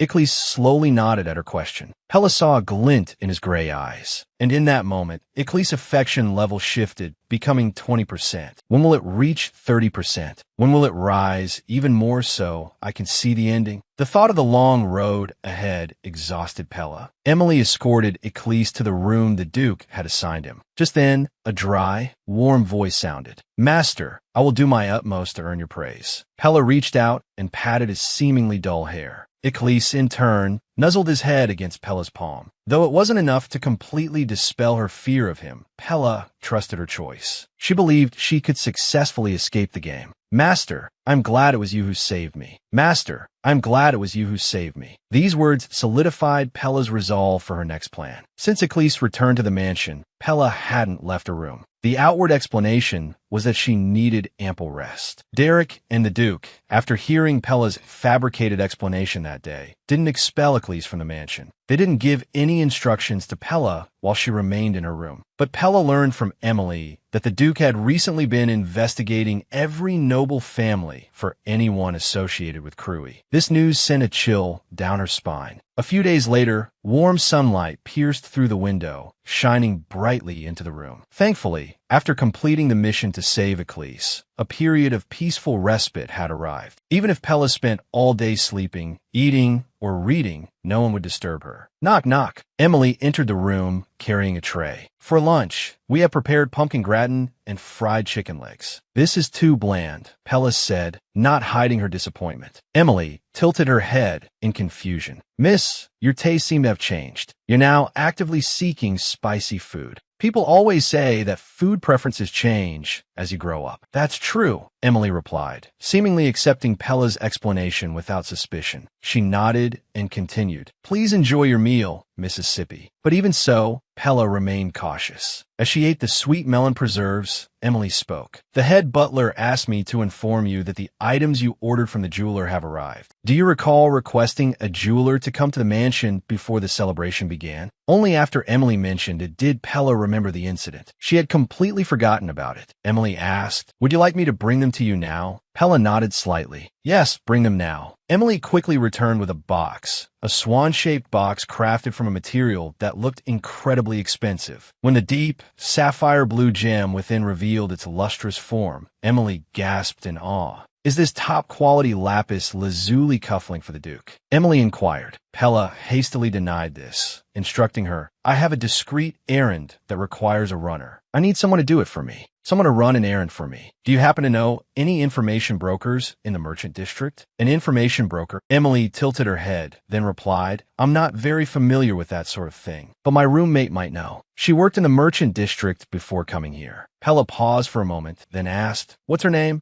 Her name is Raina. She does know a lot of things, but she's not very discreet. Running errands is something she's much better at. As Emily spoke, she watched Pella's expression. She seemed afraid of being replaced by another maid. All right, I'll trust you this once. I'll decide whether or not to cover for your injury based on your performance. From now until my confinement ends, after you attend to me in the mornings, you will suspend your injury reports. Afterward, you will commission them to find someone for me. I will write down all the information I have about him, so those information brokers can find him. The gems in this jewelry box are yours to handle. Use them to pay the information broker's fees. But you mustn't commission just any information broker who finds people. Go to a place that specializes in trading rare information and items. The kind of high-class information broker frequented by the nobility. Yes, I understand. Leave it to me. In the game, it said that Winter has numerous data points. One of the strongholds he runs is said to be the largest and most famous shop, so you should be able to find that place easily. Pella already knew that this individual held the titles of both Marquis and Cat Mage. They were the ones who retrieved Jean Chunny's clothes. After the clothes were returned to the Cowlett family, she kept searching for the benefactor who helped her return to her birth family. The only thing she knew about him was that he was a magician wearing a rabbit mask. Pella didn't want to be like the female protagonist in normal mode, attending every banquet just to meet Winter. Pella spoke again, and one more thing. Don't let them realize you're a maid serving a high-ranking noble. Make them think you're just an ordinary noble lady secretly searching for someone she fell in love with at first sight. Emily jumped at Pella's whispered words. Just then, a knock echoed from the door. Come in. The butler cautiously opened the door and bowed. An invitation from the Imperial Palace has arrived for Miss Pella. For me. Pella tilted her head in confusion. Yes, Mississippi. On the final day of the festivities, there will be a simple, triumphal banquet. I hear His Highness the Crown Prince himself will be hosting this banquet. The butler's prompt reply caused Pella to turn and look at him, stiff as a statue. The Crown Prince, a silence fell. The words Crown Prince hung in the air like a curse. The scrapes on Pella's neck had long since healed, but just the thought of that man's voice made them ache faintly. Without a perfect excuse, Pella couldn't refuse an invitation from the Imperial Palace. What did Father say about this? The butler hesitated. That only you receive the invitation. Therefore, the Duke is not yet aware of this matter. Pella couldn't pretend this was no big deal. He's completely mad, that bastard. He's even crazier than he appeared in the game. That bastard hasn't forgotten me. Forget it? This is clearly deliberate. The next time we meet, he'll have to tell me exactly why he's obsessed with me. Remembering the chilling words he'd whispered in her ear, Pella shivered involuntarily. So, what shall we do about the invitation, miss? The butler inquired cautiously. What else can we do? Pella ran a hand through her hair and sighed. Pella sat back down in her chair and reclined. Tell him I'm ill, butler. I have a high fever. The butler's composure faltered for a moment, but only a moment. What a misfortune that our miss has fallen so ill. Is it due to a cold? Worthy of a professional who had worked in the mansion for 10 years. The butler quickly regained his composure and inquired about the cause. It would be better if you could say it's an after effect of that accident. I understand, Mississippi. The butler bowed politely and left the room. Emily, her voice laced with worry, asked, Miss, are you all right? Should I send for a doctor? Pella initially intended to refuse, but then changed her mind. Yes, send for a doctor. Let the rumor of my illness spread, at least until the Crown Prince forgets about me. Over the next few days, Emily reported to Pella, they were all rather unenthusiastic until I showed them the jewelry box. Their attitudes changed immediately. Emily continued, updating Pella on what had transpired during her 2-day trip to the information brokers. Emily's report continued until she mentioned a peculiar detail, a strange place where, aside from a single individual wearing a rabbit-eared mask, there was no one else. Good, Pella said. It's just as the game predicted. The fish has taken a bait. You've worked hard, Emily, especially in this rain. You can go back and rest now. Emily replied, Yes, Mississippi. I'll return by dinner time. Silence descended upon the room once more. Pella turned towards the window, the world outside shrouded in a veil of gray clouds. As a child, Pella had envied her friends, their mothers always there with umbrellas to shield them from the rain. She remembered the sting of other children's cruel questions as she crossed the playing field, soaked to the bone. Don't you have a mother? Each time, she had been consumed by embarrassment and shame. Suddenly, a memory, sharp and unwelcome, intruded upon her thoughts. A boy's petulant voice. Hurry up, driver. The forecast didn't say anything about rain. Now I'm completely soaked. This is so annoying. Then a secretary's hurried reply. Mr. Lee, let's just go home quickly. Followed by the boy's dismissive retort. What about her? Who cares? She'll find her own way back. Just start the car. The boy had snapped. The roar of the engine fading into the distance. How irritating, Pella muttered, shaking her head, trying to dispel the melancholic memory. Rising to her feet, Pella felt the urgency to act. She yearned to escape this cursed game. Grabbing an umbrella, she left her room. The Duke's mansion, cloaked in a misty gray shroud, was eerily quiet. Pella walked slowly through the gardens, letting her steps guide her. Unconsciously, she found herself in a familiar place. The sound of a sword slicing through the air reached her from somewhere nearby. Even in the rain, they were training. Pella had heard that the knight's training regime had intensified. She wondered if Ecclese was among them. Drawn by the sound, she approached, but strangely, no one was there. except for a lone figure in the corner, wielding his sword. Shirtless, he moved with a mechanical precision, each swing a blur of motion. His back and arms were a tapestry of scars, varying in size and depth. He was a captivating sight, both brutal and strangely poignant. He must be cold, Pella thought. The man seemed oblivious to her approach. Then, with lightning speed, he turned. Pella blinked, suddenly aware of something cold pressed against her neck. Eclise, chest heaving, stared down at her. As recognition dawned in his eyes, the murderous intent that had radiated from him began to soften. He looked panicked. The killing intent vanished, replaced by a trembling fear that made him appear even more vulnerable. The cold wooden sword remained poised against her throat. Feigning composure, Pella spoke. "It's still raining, Eclise. Perhaps you could remove this first? It's rather cold." At the sound of her voice, he jerked his hand back, raising the sword high above his head before bringing it down with a violent crack against the ground. The broken wooden sword lay in two pieces. Eclise abruptly dropped to his knees, sinking into the mud. He looked wretched, like a child on the verge of tears. "Master, I'm sorry. How could I dare to point my sword at you? Please punish me." Rainwater dripped from his nose and chin, making him appear even more pitiful. But Pella noticed his gaze fixed on the deep red gemstone ring on her left index finger. She sighed softly. If this were a game, she thought, I would have absurdly died in this scene, forced to replay it endlessly. What would the old anemone have done to survive this? A girl who, in a single day, lost her country, her nobility, and was sold into slavery. She must have felt utterly despairing. And so, she learned to suppress her true desires, feigning friendliness towards the haughty, noble girl she loathed. Should she, like the typical heroine, pretend she hadn't seen the murderous glint in his eyes and simply brush it off with a casual, "It's all right. It's no big deal." But no matter how she forced herself to speak, she couldn't utter a single word. She had nearly died under his wooden sword. Pella clenched her fists. She had to act friendly. "Eclise," she began, "is someone giving you a hard time? Why are you still training in this weather?"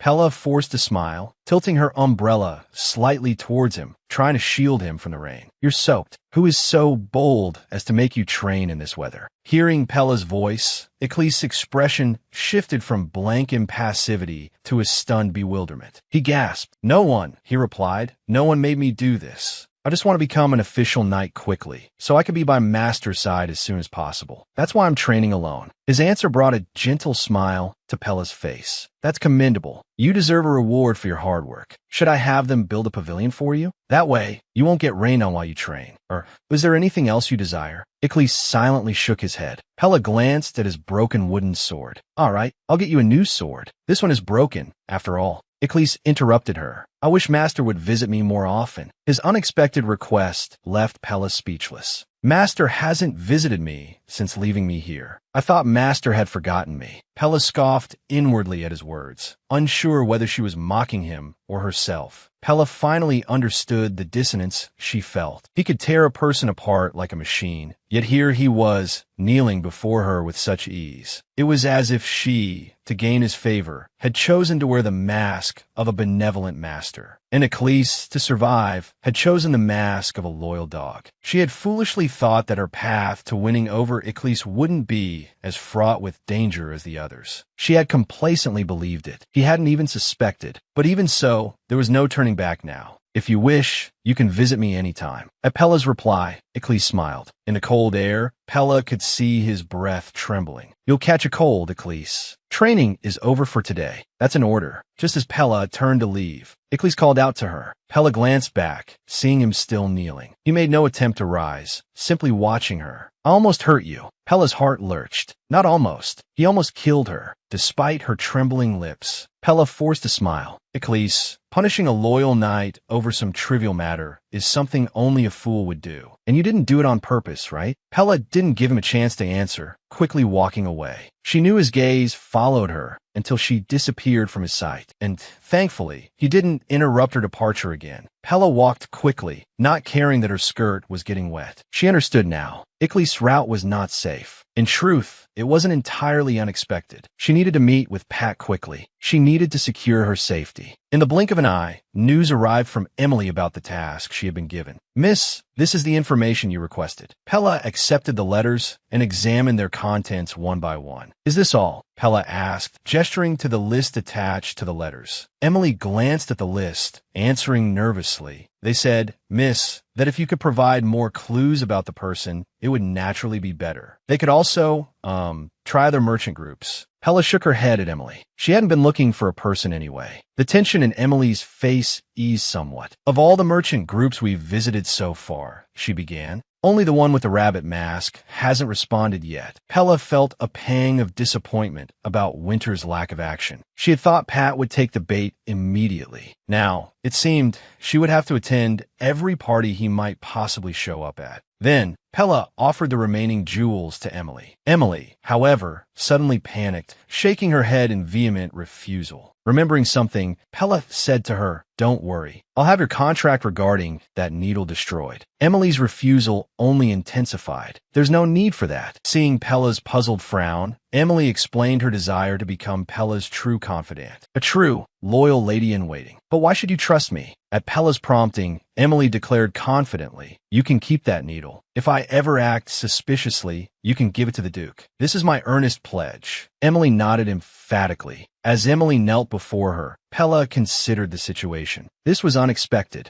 A mercenary who only completes tasks for the appropriate reward, a character not in my plans, has decided to side with me. Is this part of the game's storyline? Pella didn't dwell on it for long. "Put the jewels, along with the remaining ones, back where they belong." Emily, her face alight with emotion, responded, "Thank you, miss. Thank you, miss. From now on, I swear I will serve you with all my might." Emily's thanks continued unabated until Pella, growing weary, waved her away. As Emily left the room, a system dialog box popped up. Relationship with the mansion staff improved. Reputation increased. Having decided from the beginning to forego reputation and focus solely on increasing favorability, Pella needed a moment to prepare. After all, she was following the client's route. "All right, let's go." As the blinding white light gradually dissipated, she appeared in a darkened alley. A rabbit was carved into a shabby, unremarkable door. From her gaming experience, she knew this was Pat's Merchant Guild. Pella approached, and as her hand hovered in midair, about to knock, the door slowly creaked open on its own.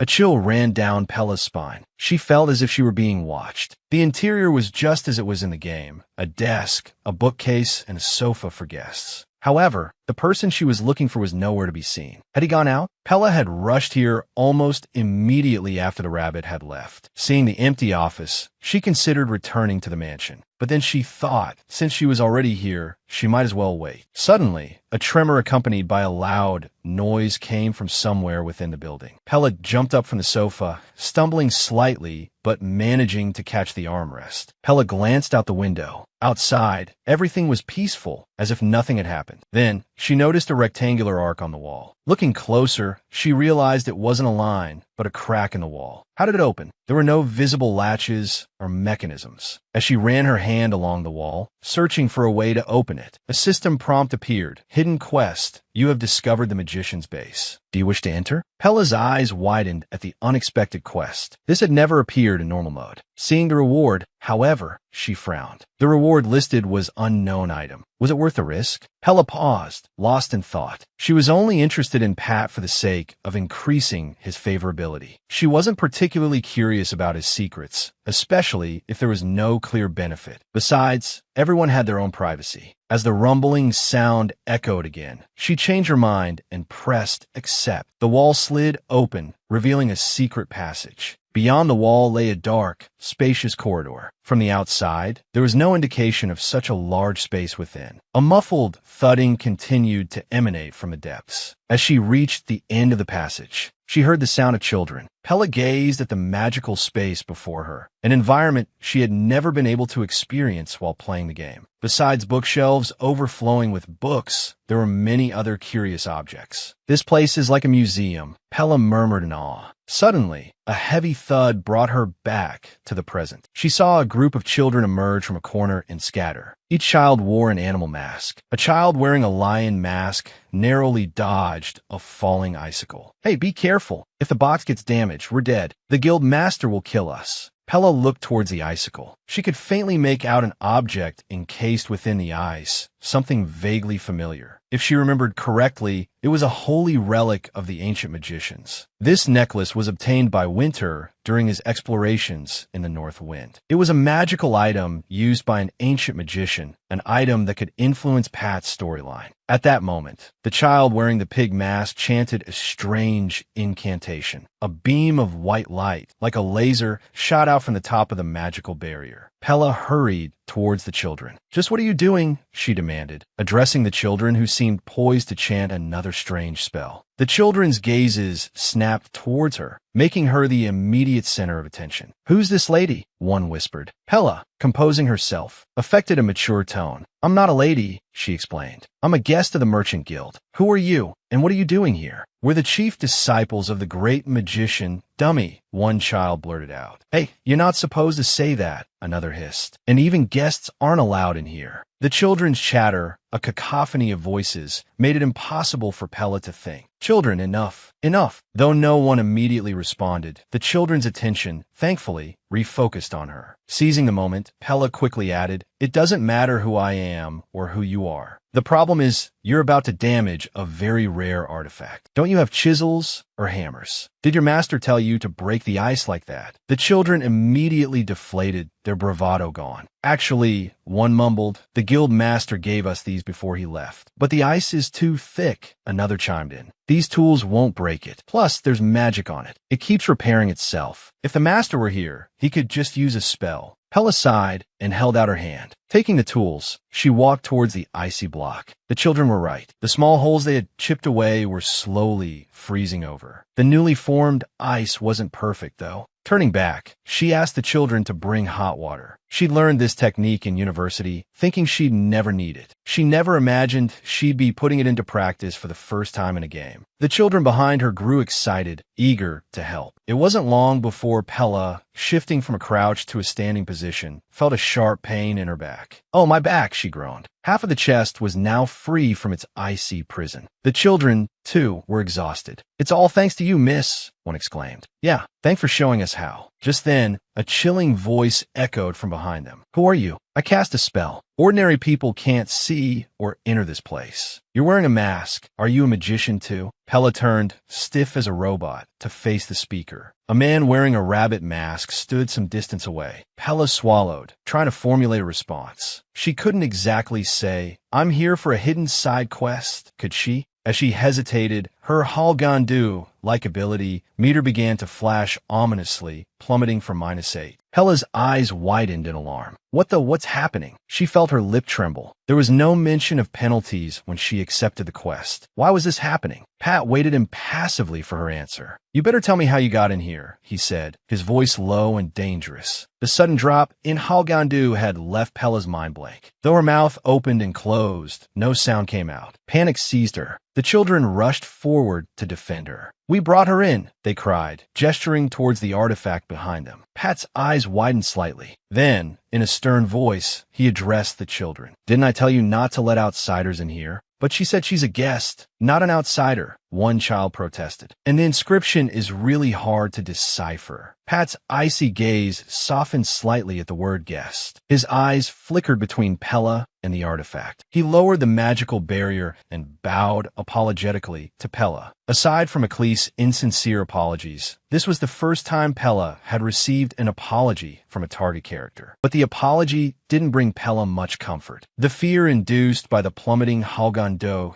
the fear of some unknown penalty, had shaken her deeply. Already unnerved by this world, Pella barely had the energy to be wary of potential dangers. Suppressing the urge to bolt, she stammered, "I'm so sorry. I didn't know this was a secret space. I've overstepped my bounds." Pat looked surprised. Gesturing towards the artifact, he invited her closer. "Please come this way." It was clear he didn't want her lingering near the entrance. What kind of game is this? Pella thought miserably. "I'm never taking another quest like this again." Negative emotions churned within her. Suddenly, the noblewoman's voice rang out. Goodbye. Let's play again next time. 5 small figures wearing masks waved at Pella. The children who had just helped her brought a finger to their lips and made a shushing gesture. Pella waved back in thanks. She was touched by their concern for her, though she couldn't quite read their expressions behind the masks. Smiling gently, she walked in silence towards the exit. She thought about the demonic staff, its seals layered one upon another like multiple locks on a door, waiting to be undone. Finally, Pat lowered his wrist. "Thank you for looking after the children," he said, "but it's quite late now. I can't accept a commission. Please come again next time." Hearing his words, Pella glanced out the window, realizing with a jolt that she had unknowingly spent a considerable amount of time there. It looked like she was going to be lectured by the Duke again. "I'm not here to commission a task," Pella countered. "I came after receiving a message from the White Rabbit. I've been waiting here for a while, and no one came. I don't have the time to make another trip." To her surprise, Pat dipped his head apologetically. "Most clients come a day or two after receiving the message," he explained. "I didn't expect you to arrive so quickly. It was an oversight on my part." Pella's face flushed crimson. Was there some kind of unspoken rule among nobles about this? Now she was the one who looked like an eager beaver, rushing to pick up a commission the moment she received the message. And the guild master she was so eager to see was making her wait. Muttering under her breath, Pella said, "Just pretend I didn't say anything. Let's call it even." She turned to leave the guild. Pat's voice, laced with concern, stopped her. "I can't let a benefactor of those children leave like this," he said, "especially after making you wait." "It's fine," Pella replied. "It's not that big of a deal. I need to get back quickly." Pat cut her off, his voice earnest. "Miss, please give me another chance." Pella had been about to refuse his offer, but when she saw his affection rating flicker and rise to 6%, she changed her mind. "Then tell me the results of your investigation," she conceded. "Do you know, miss," Pat began, "very few people realize that this merchant guild is run by a mage. And no one who has seen my secret has ever walked away," he added, his voice low. "Are you going to kill me?" Pella asked, startled. Pat looked taken aback. "No, that's a crime. I would simply cast a memory-erasing spell. The person would fall into a deep sleep. I should erase your memory too, but I apologize, miss. I can't bring myself to do it today. If you erase my memory," Pella pointed out, "I'll also forget about commissioning your guild." "I wouldn't want that," Pat admitted. He then offered to tell her the information she sought, without any conditions. "Why are those children so important?" Pella asked. "Are they the descendants of some traitor?" Pat's voice took on a bitter edge. "They are orphans rescued after being imprisoned and abused by an anti-magic group." Rescued orphans? An anti-magic group? Does this game have such a deep backstory? Pella wondered aloud. Even with her altered memories, she couldn't recall anything like this. Pat continued. "During the period when demonic magic became more widely used, those falsely pious zealots began persecuting mages. They claimed these suspicious dark arts were completely incompatible with their teachings. Now, even the royal family connects legitimacy with faith in God, making the situation for mages increasingly difficult. Some radical groups even spread the false belief that only when all those who practice witchcraft disappear will the true emperor chosen by God be born. You should know, miss, that the Lyra theocracy was the nation recently defeated by the Crown Prince's army." Of course, Pella didn't know. Nevertheless, she nodded, pretending to understand. "No one should believe such a foolish theory," she remarked. "Surprisingly, many nobles agree," Pat countered. "Even nobles within the empire. What benefit do they gain from persecuting mages? Usually, those nobles are involved in the business of selling magic items. To monopolize the entire market, they need to eliminate the existence of mages." Pella had never understood why Pat hid his identity as a mage when she played the game in normal mode. She had always assumed it was just part of the author's design. She hadn't realized there was such a complex reason behind it. "So, I beg you, miss," Pat pleaded, "please keep my secret. It concerns the lives of these children." As he spoke of the children, the 6% affection rating above his head flickered with intensity. Everything Pella knew about Pat was from the normal game mode. She didn't know this version of him. In the game, he was a righteous and kind mage. He not only helped the poor, but also cared for orphans. It was in the commoner's district that he discovered the true Duchess's daughter, who had been adopted. Thanks to his help, the kind-hearted heroine returned to her real family. That was the day of Pella's coming-of-age ceremony.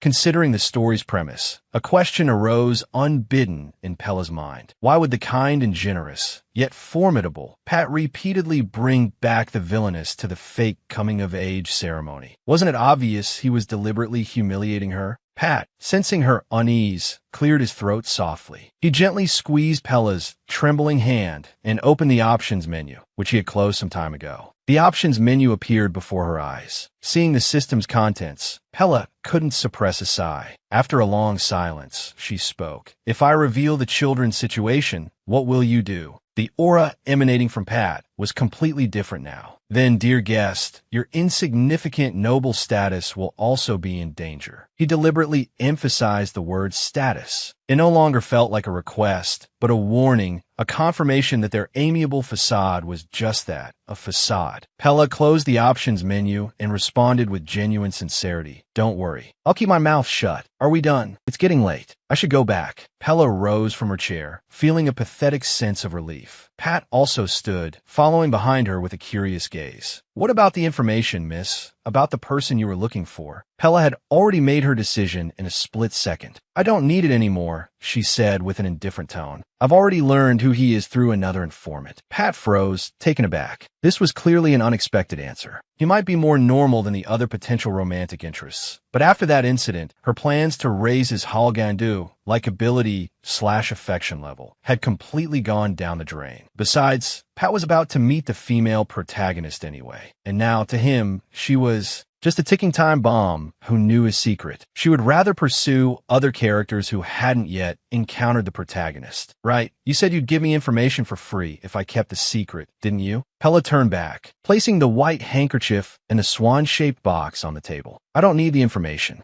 Give this to that person for me. After all, the reason I came here was to request this favor. Is there a message you'd like to send along with it? Just let him know it's a thank you." Pat's eyes widened slightly behind his mask. His Halgandu rose sharply. Despite this, Pella walked towards the door without hesitation. "Thank you for your time. I'll take my leave now." Just as she was about to open the door, it suddenly slammed shut. Pella spun around in alarm, only to find the rabbit mask inches from her face. "Miss," a low, magnetic voice resonated, "I want to repay you for looking after the children." The sudden proximity and unexpected words flustered her. "It's fine. I shouldn't have gone in there in the first place." Pat leaned closer, his voice a low murmur. "I hate being in anyone's debt. I'm a mage. I could do many things ordinary people can't. When you need help, please come to me anytime." Pella's heart pounded. What did he mean? Was he threatening her, making sure she understood he was a mage? At the same time, a white box appeared above Pat's head. Hidden quest. Uncover the mage's secret. Quest reward. The mage's assistance. One time. This lousy reward. She muttered under her breath, accidentally letting her thoughts slip. I was planning to never see him again. A reward like this. Pella gently pushed him away, and he immediately stepped back. "If I need anything, I'll come back." Though she doubted she ever would. Finally leaving Pat's shop, she saw the sky had been dyed the color of ink. Oh no, she realized, remembering she had teleported there and forgotten to arrange for a carriage back. What an idiot. She had just confidently declared she wouldn't need any help. If she went back now to ask for a carriage, he would definitely think she was ridiculous. She had already been brazen enough for one day. She couldn't bear any more embarrassment. Pella looked across the street. The surroundings seemed familiar, much like the street she had visited with the Ducal brothers. Suddenly, not far away, two knights in silver armor were questioning a menacing-looking man. An argument broke out between the knights and the man. Pella felt like she had seen that armor before. Her eyes widened in realization. That's the ducal crest. Around the commotion, she noticed more figures in similar armor dispersed at intervals. A sense of dread began to creep in. Had they discovered she was missing and come looking for her? But just then, a familiar voice reached her from the direction of the altercation. Pella turned towards the source of the commotion. Raven black hair, a luxuriously draped shawl, and gleaming silver armor tinged with gray. It was Derek without a doubt. Fortunately, she had at least had the foresight to wear a cloak and a concealing mask. Derek, with his utter disdain for her, would hardly have bothered to memorize the details of a mask she'd bought. He had been listening to the knight's report, but now looked up sharply towards where Pella stood. His previously stern expression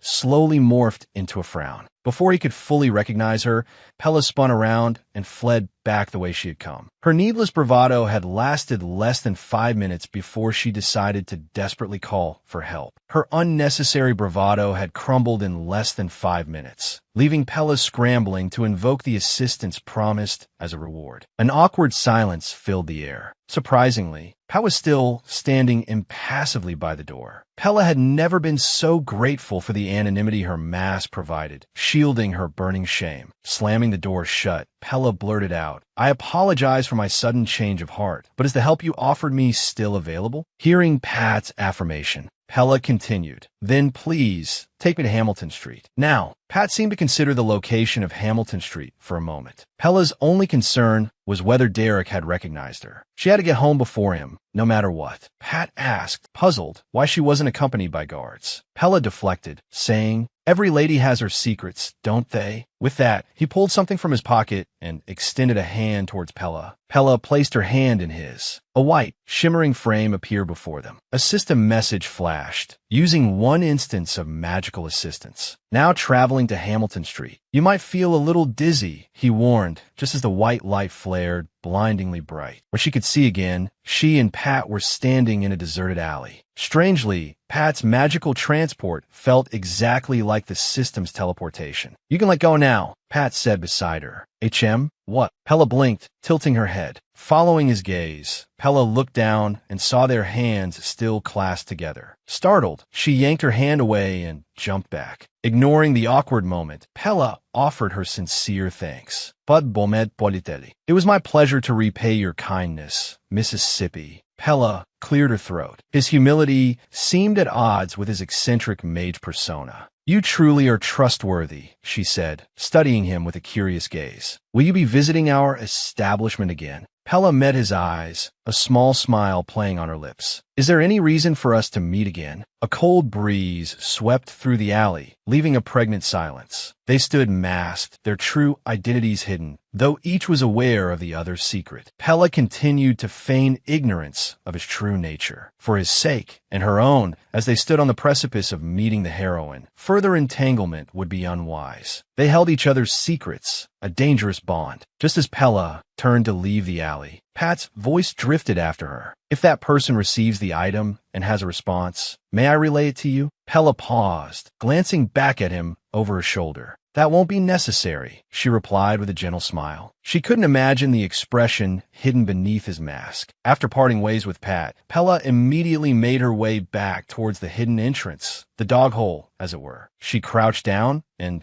just as she was about to slip through, footsteps approached. "Pella Kalat, I knew it was you. Get up." His voice was tight with barely suppressed anger. Pella jumped back, straightening up. "Oh, it's you. Who else would be running around in such a cheap mask? What are you doing here? You complained and whined about wanting to go to the festival tonight, caused a ruckus, and even brought the guards back with you. I let it all slide. What more do you want? Are you looking for trouble again?" Derek's brow furrowed, demanding an answer. But no matter how he pressed, Pella wouldn't tell him a thing. He repeated his apologies like a parrot. "I am willing to accept any punishment, Lord Derek. Any punishment at all. Every time I see you, you only punish me left and right. Do you wish to be severely punished?" Derek's fury startled Pella. Before she could answer, he roughly grabbed her hand, his aura radiating a terrifying intensity that filled her with fear. "Where are we going, Lord Derek?" Pella asked, deeply uneasy. He offered no reply. Anxiety gnawed at her. "What rotten luck," she muttered to herself. "Should I just kneel and beg for mercy now? Even though he loathes me, his stepsister, he wouldn't just stab me with a sword like the crown prince just because I left the Duke's estate, would he? Whatever. Begging won't do any good. Even if he scolds me in front of the Duke, I don't care." After passing a grand building, a small path appeared, leading through a lush forest and meadow. "Why are we suddenly here?" Pella wondered. "Is he planning to finish me off somewhere secluded?" Pella stopped at a signpost. "Wait a moment." Derek turned to her, his voice icy. "Didn't you say you wanted to be punished? Follow me." And no complaining. Pella had no choice but to obey. Although they hadn't walked far, fatigue quickly set in. "Is the punishment mountain climbing?" Pella puffed, her face flushed. "If so, he really is a cruel bastard." "Wait, what now?" she responded to his irritated grunt. Despite her fear, Pella protested weakly. "You're walking too fast. It's hard to keep up." To her surprise, he actually slowed his pace. Seeing Derek's unexpected consideration, Pella felt a flicker of relief. At least she wouldn't be summarily executed. They continued in silence for a long while. Exhausted, Pella finally sighed. "We're here at last." Looking up, she gasped, her eyes widening at the sight before her. In normal mode, there was no festival scene. As for hard mode, Pella had never survived long enough to trigger it. Everything she now saw was something she had never witnessed in the game, never even imagined experiencing: the sheer beauty of the city. Always on guard, she had lived in constant anticipation of potential dangers, both in the game and in reality. She had never taken the time to appreciate the world around her. But now it all felt so real, despite being just a game setting. Just then, Derek raised his hand and pointed. "Look there." Pella followed his gesture. A man was running, fleeing pursuers. He seemed to have stolen something. Such incidents were common during festivals, both in reality and in games. People were the same everywhere. Watching the same scene, Derek spoke. "Those thieves are nothing. Amidst the festivities, far more dangerous criminals lurk around you.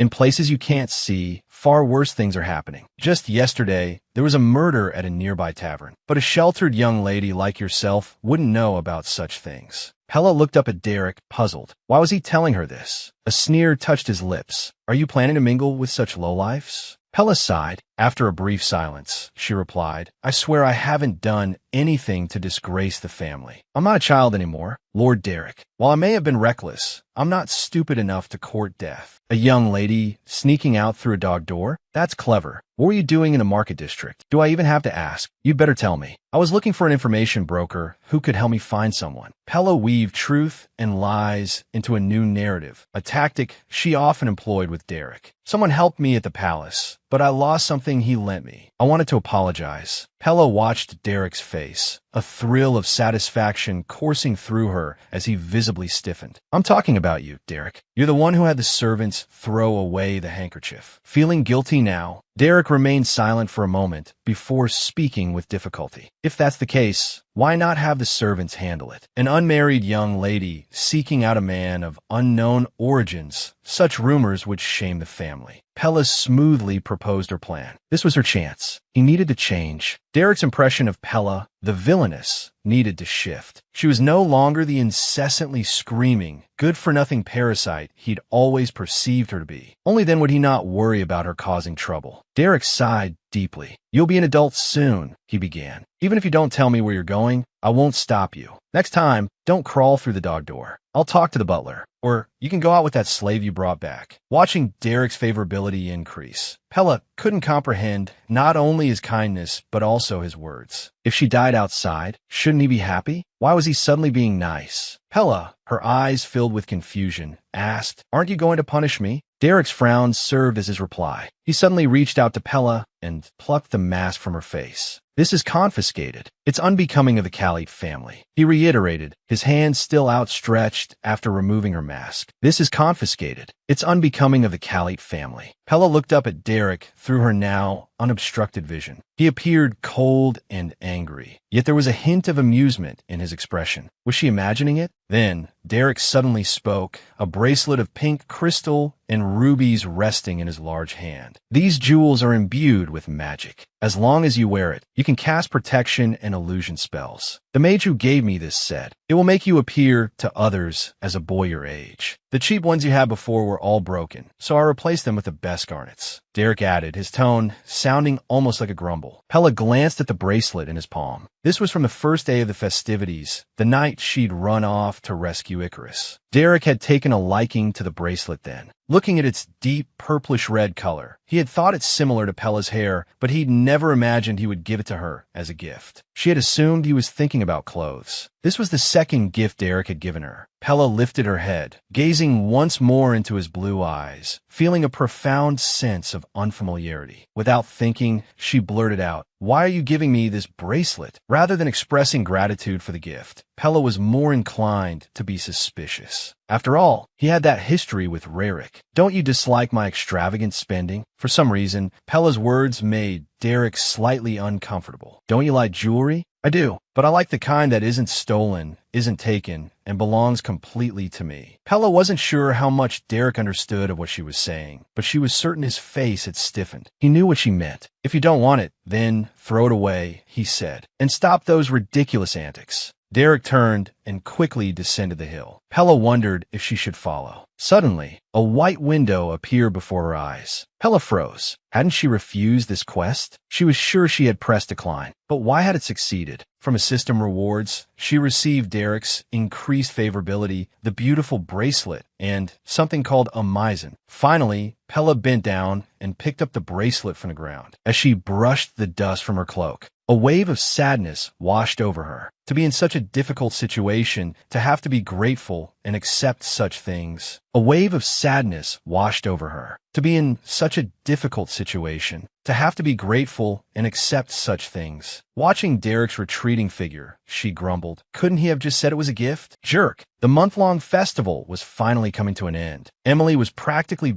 buzzing with excitement. Because it was the last day, there would be even more parades, acrobats, and fireworks. But Pella had no desire to go. She sat at her desk for a long time. It had been a while since she'd arrived here. During the festival, she had interacted with each of them. It seemed it was time to enter the important chapters of the game. In the early days after her arrival, every day had felt like a brush with death. Of course, she was still walking a tightrope. She had a long way to go. Pella opened a drawer and retrieved a hidden sheet of paper. Written on it were the basic settings for the male leads. She looked at Derek and Helena's favorability ratings, especially Eric's. His was much lower than the other male leads. But considering it had started in the negatives, it had risen by a considerable 20%. As much as Derek's. In short, gaining favor with both of them. There's nothing to be happy about, because I haven't acted as recklessly as the original Pella. Maintaining the status quo with them is enough. As for Pat, he's out of the picture after the last hidden mission. And the next one is the Crown Prince, who isn't even a consideration. Pella drew several excess in quick succession, then moved on to the next. As expected, only Icarus remained. Just then, a knock echoed from the door. It was the Duke's butler, informing her that dinner was ready. Pella blinked. It was a rare invitation. It was the Duke's butler, informing her that dinner was ready. Pella blinked. It was a rare invitation. Ever since she arrived, she'd been dining alone in her room, and she didn't particularly want to go. But the butler continued. The Duke has something to tell you, miss, so he requests your presence. Which means you'll be there too, brother. Hearing the butler's confirmation, Pella immediately adjusted her mindset. Before I go to the dining room, there's something I need you to do. After lunch, send the digestive medicine to my room. Digestive medicine? He echoed, curious about her unexpected request. Pella simply nodded. As they walked silently down the hallway, the butler, matching her pace, suddenly spoke. Lately, the Duke seems to be very busy with matters concerning the palace. Pella wasn't aware that the Duke was busy. She only knew that he seemed to come home late, but she wasn't particularly interested. When the Duke was home before, didn't you insist on attending every family dinner? He asked. Pella frowned, sighing inwardly for the crocodile. It was fine staying in her room. What good was stuffing her face with food in that place? You're eager to dine with them, but who knows how much they despise you.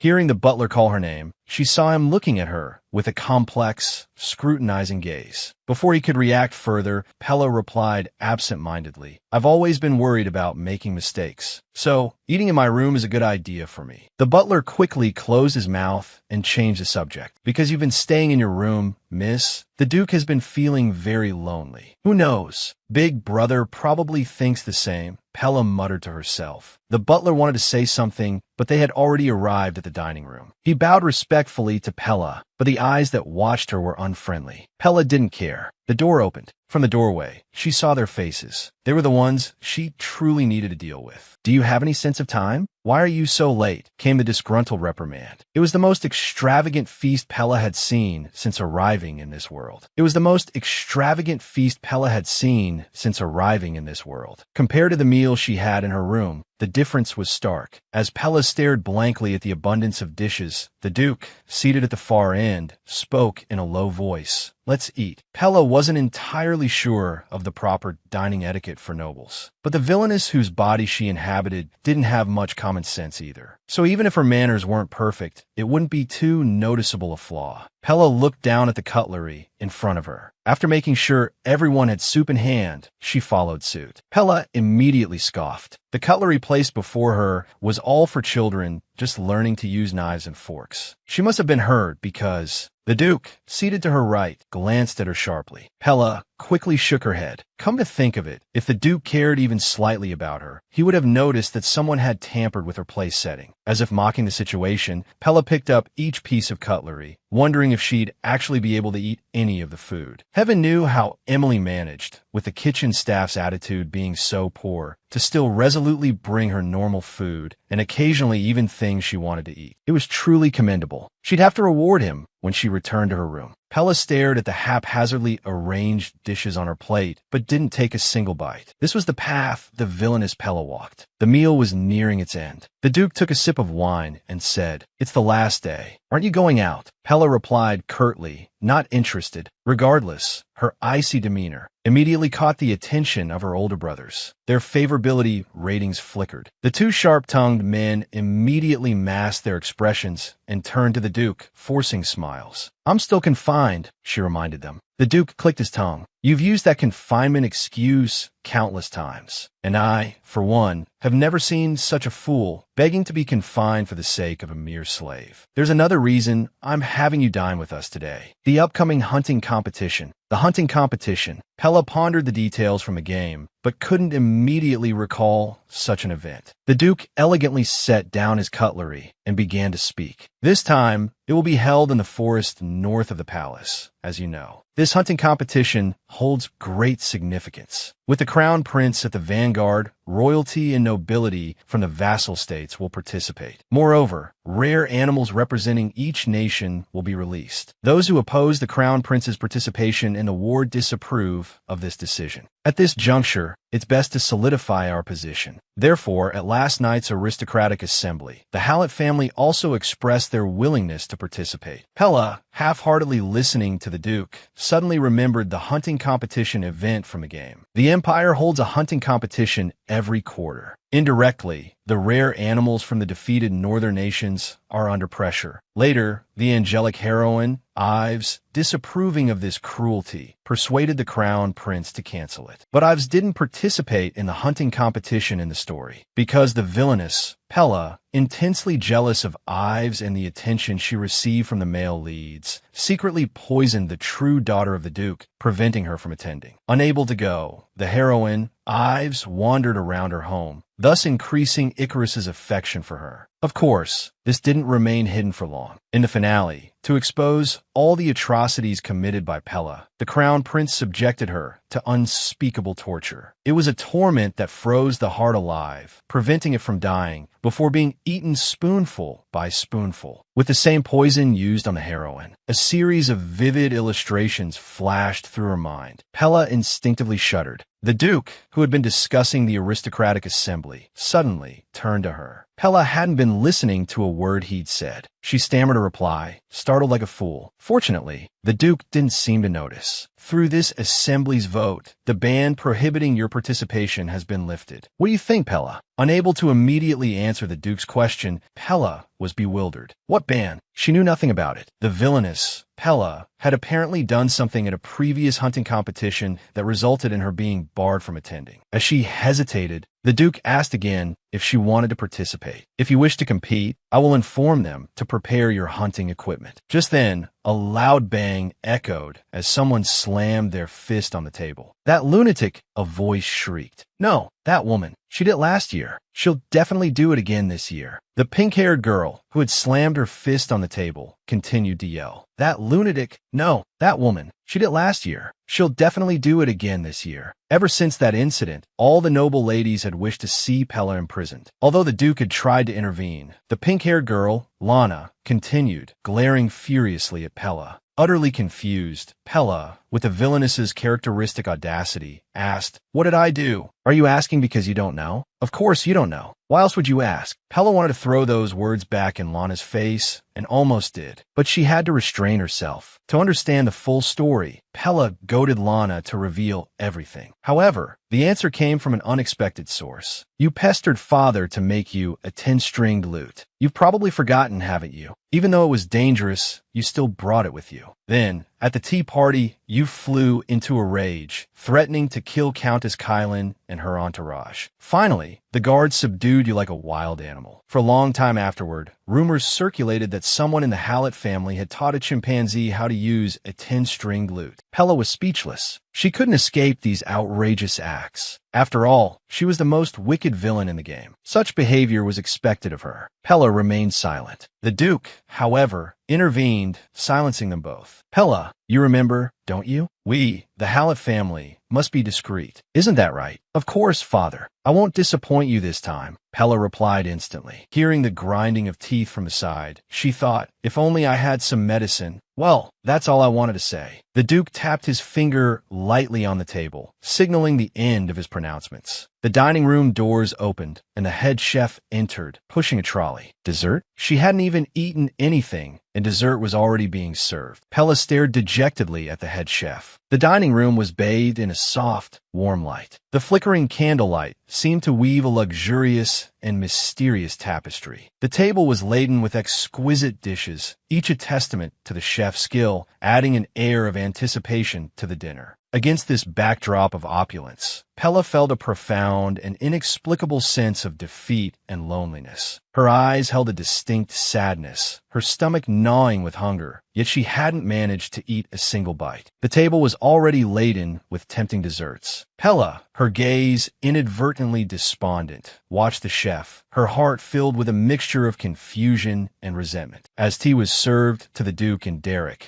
and Lana received a plate of enviously delicate handmade biscuits, Pella's spirits sank further. She knew her turn was next. It didn't matter what dessert arrived. She usually devoured sweets indiscriminately. But when the plate was placed before her, it held a simple milk pudding, not the decadent treat she'd hoped for. A wave of inexplicable disappointment and helplessness washed over her. A woman, observing Pella's untouched pudding, let out a small, sharp laugh, the sound carrying a pointed barb. Her eyes glittered with mockery, as if playing some cruel game. Pella, deciding to retaliate with a clear and deliberate motion, dropped her smallest spoon. It landed with a clatter, drawing the attention of everyone in the dining room. The Duke looked displeased. Despite her outward composure, Pella's heart ached with loneliness and the sting of being overlooked. She stubbornly remained at the table. This was her only chance to be in the presence of her family. The entire scene evoked a sense of pity and bewilderment. Why, for someone seemingly so strong, did she endure this?